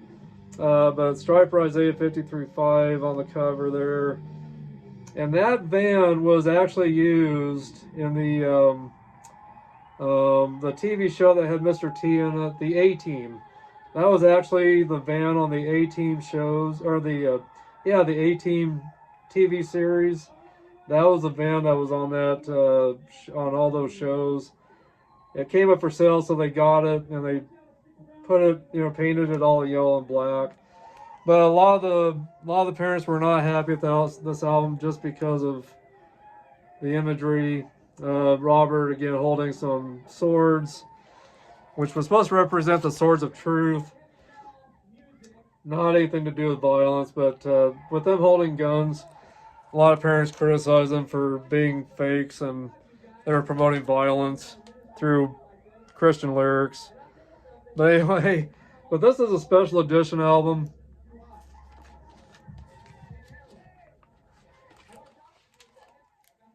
This is the original album, but back in those days, very few albums were colored.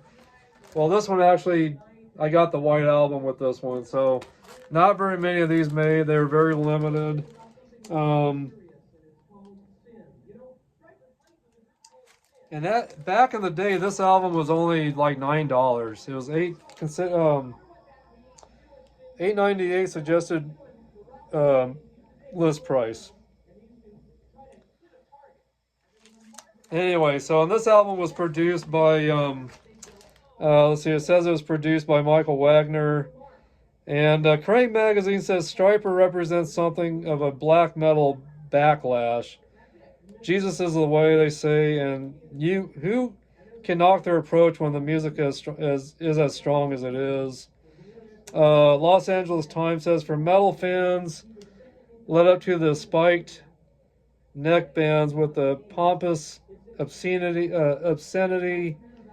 screaming bands that currently dominate the genre, Stryper's wholesome yet charismatic style offers a novel alternative. Novel alternative from Los Angeles Times. Sounds from the UK, it says they may be about to change heavy metal as we know it. This is so media trick. This is no media trick because Stryper merit sales and sacks of accolades on musical quality alone. Even a non-heavy metal freak will admit as much. With their debut Enigma album, The Yellow and Black Attack, Stryper captures the attention and imagination of the entire country.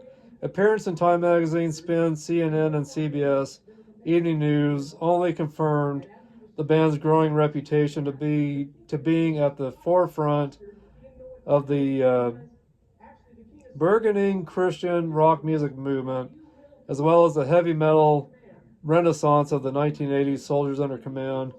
Their explosive, eagerly anticipated first full-length album convincingly establishes Stryper as heavy metal's most exciting new band, featuring the hard-hitting title track, the inspiring Reach Out, and the new single, the exquisite soaring ballad Together as One. So anyway, a lot of good feedback, about Stryper at the time, but a lot of the parents out there just weren't having it. So, and then here's an old order form that's in there still that I got in there, and sheet with all the lyrics as well, all original. So, and I had actually joined that fan club. I've actually got that poster put away. I've got that shirt right there. I actually wore that shirt when I got to work with them back in '90 on the during the Against the Law tour. I wore that shirt, and see if I can get this all put back together.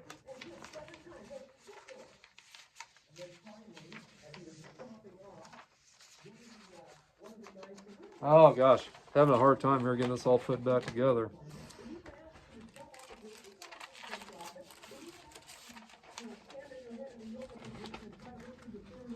There we go. I think I've got it. Okay. But anyway, so Soldiers Under Command. And then this is the album that really caused a lot of issues with parents. and it was taken out of the stores actually. And this is Striper to Help the Devil. This album I actually ordered. This came from. Let's see here. I'm trying to remember where this album came from. It came from Nicaragua or the Philippines or something like that. I can't remember where I got this album. I actually got this album, ordered it on eBay at one time, and it took a long time to get to the States. But that was the original Striper to Help the Devil album. This was actually taken out of the music stores. Michael Sweet supposedly is holding a pentagram, which a lot of the church parents and stuff at the time, or people in church, were saying that Michael Sweet was holding this pentagram, which isn't true. They're actually throwing Satan into hell right there, and he's actually the one that's holding onto that pentagram. It's chained to the guy that they're throwing to. Supposedly Satan they're putting back in hell. It's actually chained to him, but a lot of people thought Michael Sweet was holding it, which each of these angels represents one of the guys in Striper. But anyway, so that was taken off the shelf, and this came out in 1986.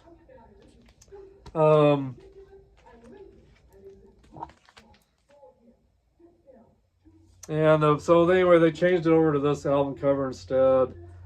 So they took out that other cover and they put just a black cover that says "To Help the Devil," with Revelations 20:10 on it, talking about I think that verse is referring to Satan burning in hell forever once he's revealed. He'll be put back into hell after he takes over for 7 years on the earth, which would be the Antichrist. But anyway, so that raised a lot of controversy, that album cover right there. But it's still my favorite album cover to this day.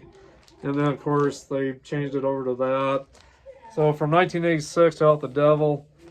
And then I got to work with them in 1990 during the Against the Law tour. And parents weren't happy about this as well.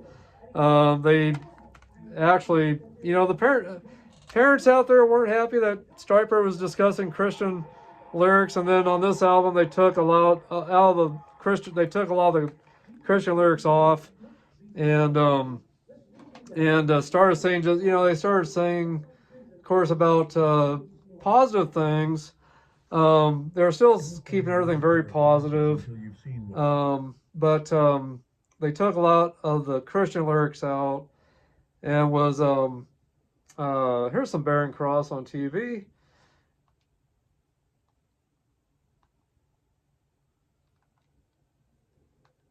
Which I can't get the sound up for some reason here.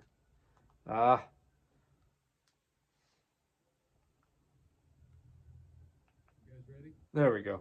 Okay, so anyway, Striper decided to take out all the Christian lyrics and just keep the lyrics positive. So then parents had, people had a problem with that as well.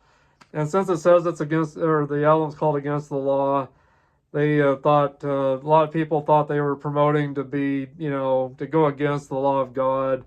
And that Striper definitely turned away from Christianity to not be Christians anymore and to convince, try to be a bad influence on kids and people out there. They thought the message on this was to turn away from the laws of God and to do what you want and not, not do what God wants. So anyway, so then they were criticized for this. And then they also took away the yellow and black colors and just did the blue and white, which the yellow and black colors were supposed to represent warning or caution, don't go to hell.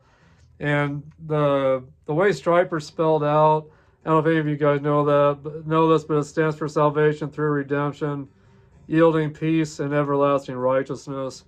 That's why the Y is in there to stand for yielding. So anyway, but great album though, really great album. I meant to mention that some of the big songs on the To Help the Devil album was To Help the Devil, Calling on You, Free, Honestly, The Way, Sing Along Song, More Than a Man. All those were big hits on MTV, but Honestly was the #1 song on MTV. And I forgot to mention, let's see here. Where did my other album go? Oh, here we go. Wanted to give you guys some of the songs off the Soldiers Under Command album. Soldiers Under Command makes me want to sing Together Forever. First Love, The Rock That Makes Me Roll, Reach Out, Waiting for a Love That's Real, Together as One, Surrender, and Battle Hymn of the Republic were the songs on the Soldiers Under Command album. Anyway, you guys might be able to hear this a little bit, but I got some Barren Cross on now that I'll talk about for a moment here shortly. I'll let my cigar go out on me here.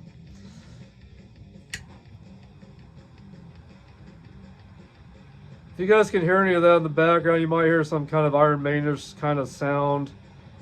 Some Bruce Dickinson kind of vocals coming from the lead singer for Barren Cross.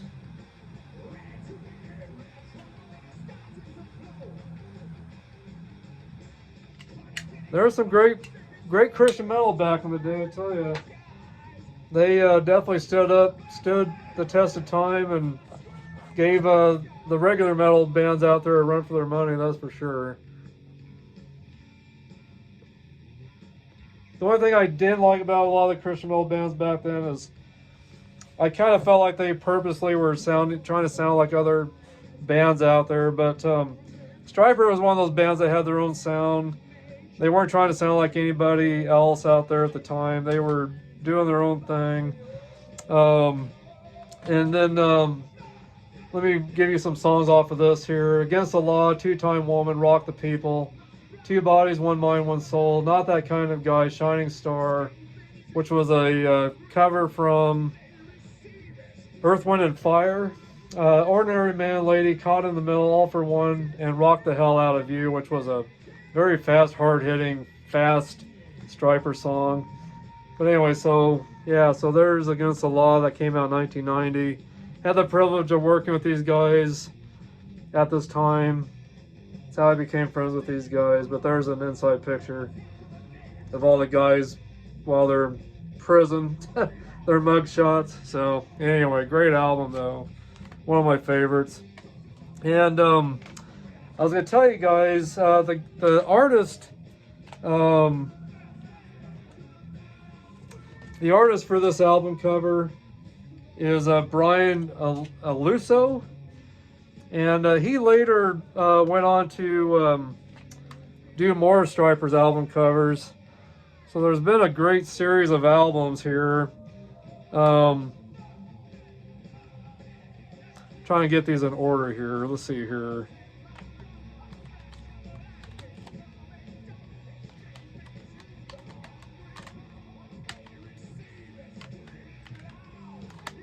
Let's see here. I gotta get these in order.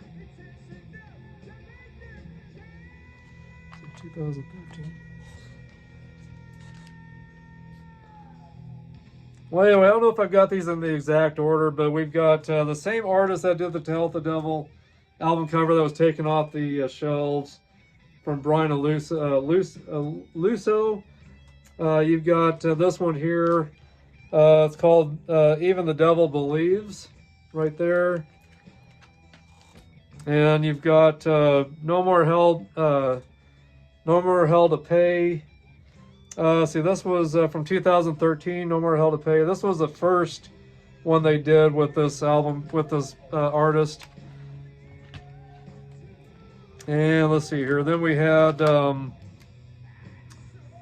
Fallen in 2015. Great album. So all these albums are great that I'm showing you. And let's see here. Let's see. Let's see. Okay, next one is Goddamn Evil, which a lot of people were very upset. A lot of Christian people were very upset about the title of this. Thought they were blaspheming God by saying goddamn evil, which that's not what they were trying to say. It was about God damning the evil in the world. Anyway, next album. And then let's see here. Then we had Even the Devil Believes. right there. There's the back of it. I meant to say there's the back of Goddamn Evil right there. And the back of Fallen right there. And let's see here. And then we had the one I showed you, Even the Devil Believes. And then we've got the Final Battle. And there's the back. All these albums are great. And then here's a recent one. When We Were Kings. That's their most recent one. That just came out this last year. And then there's the back of it right there. Stryper was Michael's, well, still Michael Sweet lead vocals, guitars. Robert Sweet, his brother, on drums. Oz Fox on guitars, vocals, and Timothy Gaines was with Stryper on bass. But Timothy Gaines is no longer with Stryper. Perry Richardson from Firehouse is with Stryper. And so there's a recent picture of the recent lineup right there. And then I meant to show you guys that on this, I got some autographs on some of these albums. There's autographs from the original lineup right there. And that's on the No More Hell to Pay album. And then let's see here. I'm trying to remember. The other album that I got that was signed. Yeah, I got this one signed right here by the guys, right there. So anyway, great guys. Still keep in touch with them off and on. Anytime they're in the area, I get to go kind of hang out with them and see them a little bit. Saw Stryper the last time in spring of last year. Got to smoke a cigar with Perry Richardson. He was really, really nice. Really enjoyed him. Get to talk with him and hang out with him. Another album I meant to show you guys was In God We Trust. That came out before Against the Law. A lot of people didn't like the fact they were saying God We Trust and using the dollar bill as a part of the 100, was it the $100 bill? Anyway, the $100 bill, I think, is what people weren't liking, the fact they were using money as a cover, since money is considered the root of all evil. So anyway, they were just criticized no matter what they did, and then they did split up for a little bit, but they've been back together for a long time, and they just keep pumping out all these great albums. And so great band. And they're still doing great out there. They're still touring, and a lot of people are going to see them, and they're just so sincere about what they do. And they did, during the Against the Law tour, they did kind of fall away from God a little bit, got into drinking and partying a little bit, but they, they got out of that. They all kind of went their own way and did their own music, did a lot of solo stuff, and they got themselves straightened out and got themselves back to where they wanted, and then later, of course, got back together again, and they've been doing great. I was actually offered a job with Stryper in 2005 on their Reborn tour, but just because of my family situation, I just really couldn't leave my son to go tour with them. And at the time, I wasn't sure if they were even going to stay together, but sure enough, they did. So they've just been doing great out there. And then just wanted to kind of throw out a few other bands that are great. Gretchen, they're kind of gothic metal. Got to work with these guys in 2005. Really, really good band. If you like Evanescence, they got kind of that same sound. There's some autographs from them when I got to work with them. I got some pictures of me and them together that I don't have out close by right now, but I got them in my storage. Another great album from Gretchen. Fading was their big song. Huge hit with that. But yeah, again, just kind of gothic metal, kind of the way Evanescence was. Gretchen came out in 2020 or in 2000 from Bristol, Tennessee. And so if you like Evanescence, that's a great band. And then Disciple, out of Knoxville, Tennessee, formed in 1992. Got to work with them during this tour. Back Again was the name of this album. Got to work with them at that time. Another great album of theirs is By God. Very new metal kind of sound. If you're into Korn or any of the new metal bands, this is a great group to listen to if you're into new metal.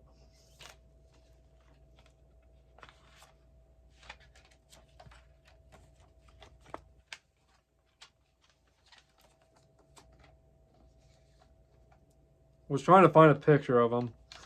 But anyway, so I got a picture of them here. I'll have to relight my cigar again. I let it go out on me. But anyway, this is a great DVD of theirs as well.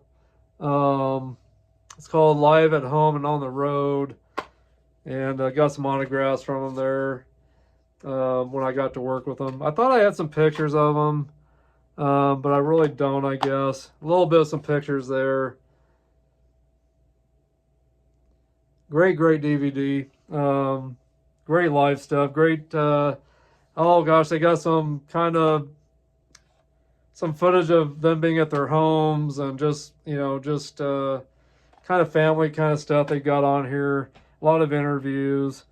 Another great band that I didn't have on my list. And these aren't bands that bothered anybody. They're just bands I wanted to kind of throw out for you guys to know about. Bear and Cross, the ones that are actually on YouTube right now that just came up.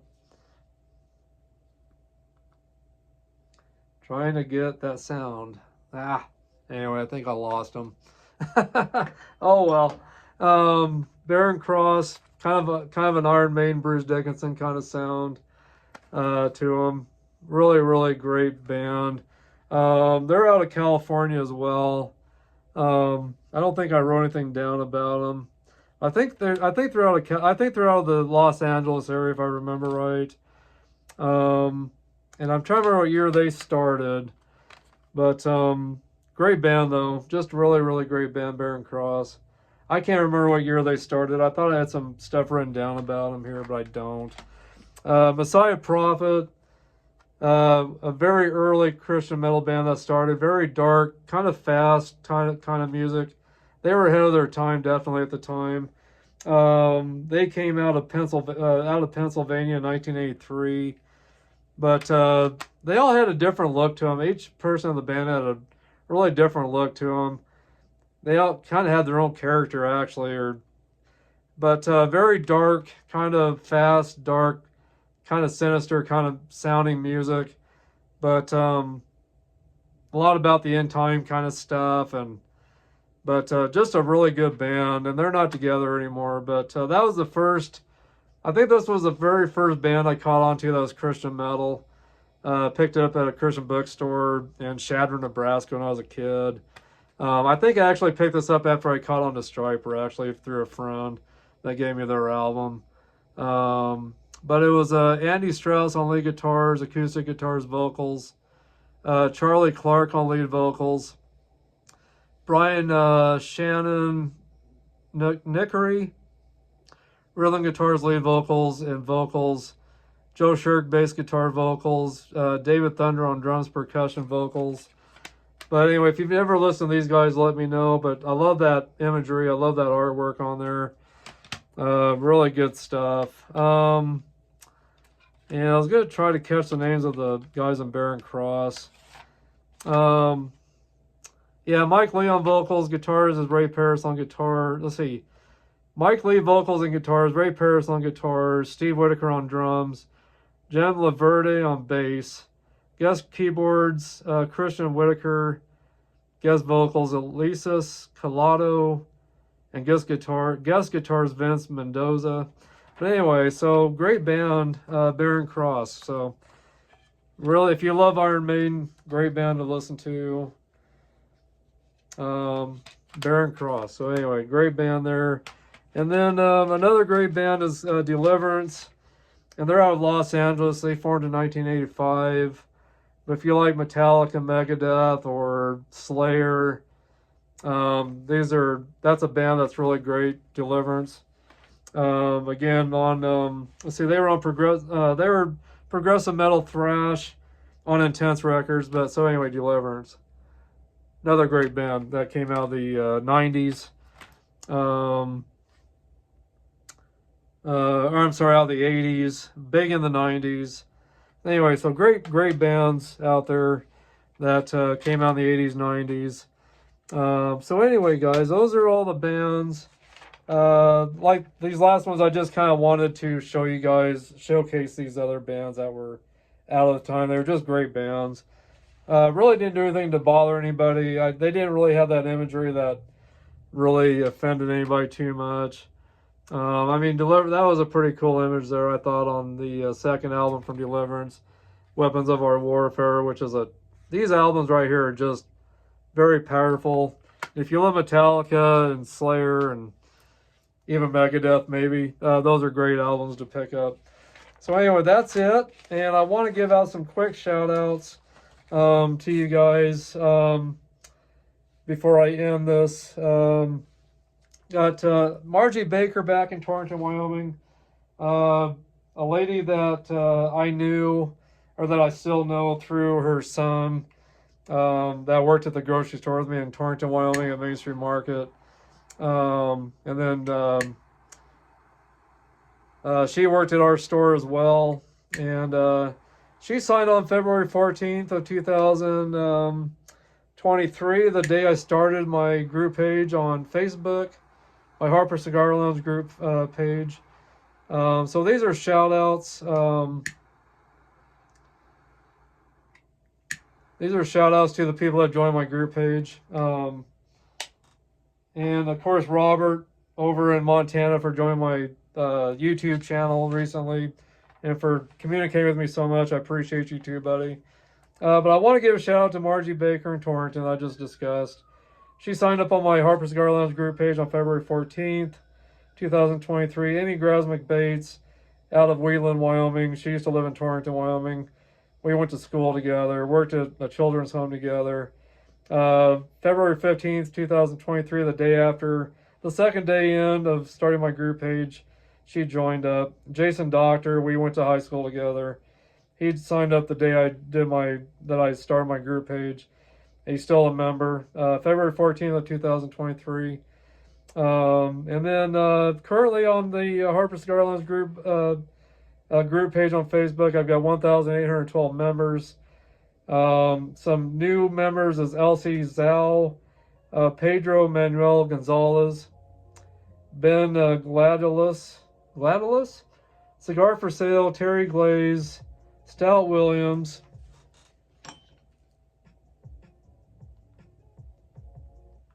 turn the sound off on the TV here. Matthew Noker, George Acampo Jr., and Chris Coulter. Those are some new members. Not sure where they're from. But thank you guys for joining, all of you. Hopefully you will be tuning into this to catch your name. If I haven't mentioned your name, make sure you let me know. I'll get you next time. But anyway, thanks for all of you guys that joined. That have been a part of this group on Facebook, and all of you guys that joined my YouTube channel as well. And definitely want to give a shout out to Cody Alexander over in Cheyenne, my buddy at 505 Cigar Review, Daniel Ravanelli over in Cheyenne, Wyoming, Daniel Finley over in Pittsburgh, James Tucker, Antonello Nicastro over in the UK, Howard Sinclair, a buddy of mine back in back in Torrington, Wyoming. Jeff and Shirley Castnell Potter, Nebraska. Indiana Smoke, Austin Blaine over in Arkansas. And gosh, let's see who else. Review by Moose. And let's see here. High Roller Cigar Club, Bass Cigar. And gosh, I know I'm missing somebody here. Jeff Pollock over in New Mexico. Of course, my buddies over at Cigar Junkies, Corey Banks, Samuel Hoffman, Jason Smith. Want to give a shout out to Tim Swanson over in Phoenix, Arizona with Cigars Daily. And David Garofalo with Two Guys Cigars as well as the Cigar Authority on YouTube. Gosh, I'm missing somebody, and darn it, I wish I had their name written down better. I'm gonna have to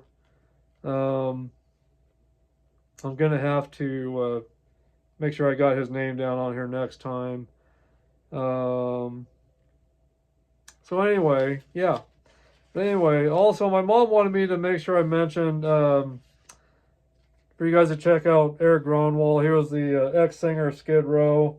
He's got a lot of great songs out. He just did a new song on YouTube, a cover of The Final Countdown, which has done very well on YouTube, I guess. So anyway, make sure you guys check out Eric Gronwall.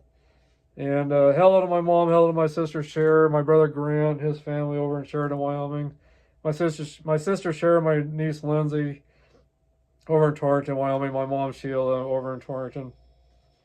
Anyway, all of you and everyone here in Kimball that's buying cigars over at my grocery store, Main Street Market, as well as all the people in this area that are supporting me here on YouTube and my Facebook group page. Thank you to all of you guys. But anyway, guys, I'm gonna let you go. But anyway, thanks for tuning in. I hope you enjoyed this show. Hope I educated you a little bit about the Christian metal music that really put our parents through the roof, or put a lot of Christian people through the roof, and offended a lot of people, and made them very uneasy about what was going on with the Christian metal scene. But anyway, so this was part 3 of this series, and I really enjoyed this show today with you guys. I know the show is long again, a lot of content, but again, this was episode, let's see here, what episode was this? Let me, this is episode 4 of season 3 of Harper Cigar Lounge. And then, of course, don't forget Martin Monnick's coming on my show this upcoming Sunday on the 12th. And I'm not sure if that's going to be a part of my Harper Cigar Lounge series. It may very well be, but I'm going to start a new series coming up here of all the videos that we caught growing up on MTV that really made our parents uncomfortable because of the imagery in the videos, and of course the half-naked women in the videos, and maybe some of the violent nature in the videos. Anyway, so that'll be either a part, or it'll either be a 1-part series, or it could be a 2-part series. Not sure yet. We'll see how that goes. But anyway, that's in the works.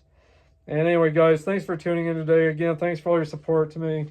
Thanks for being a part of all this. I wouldn't want to do this without you.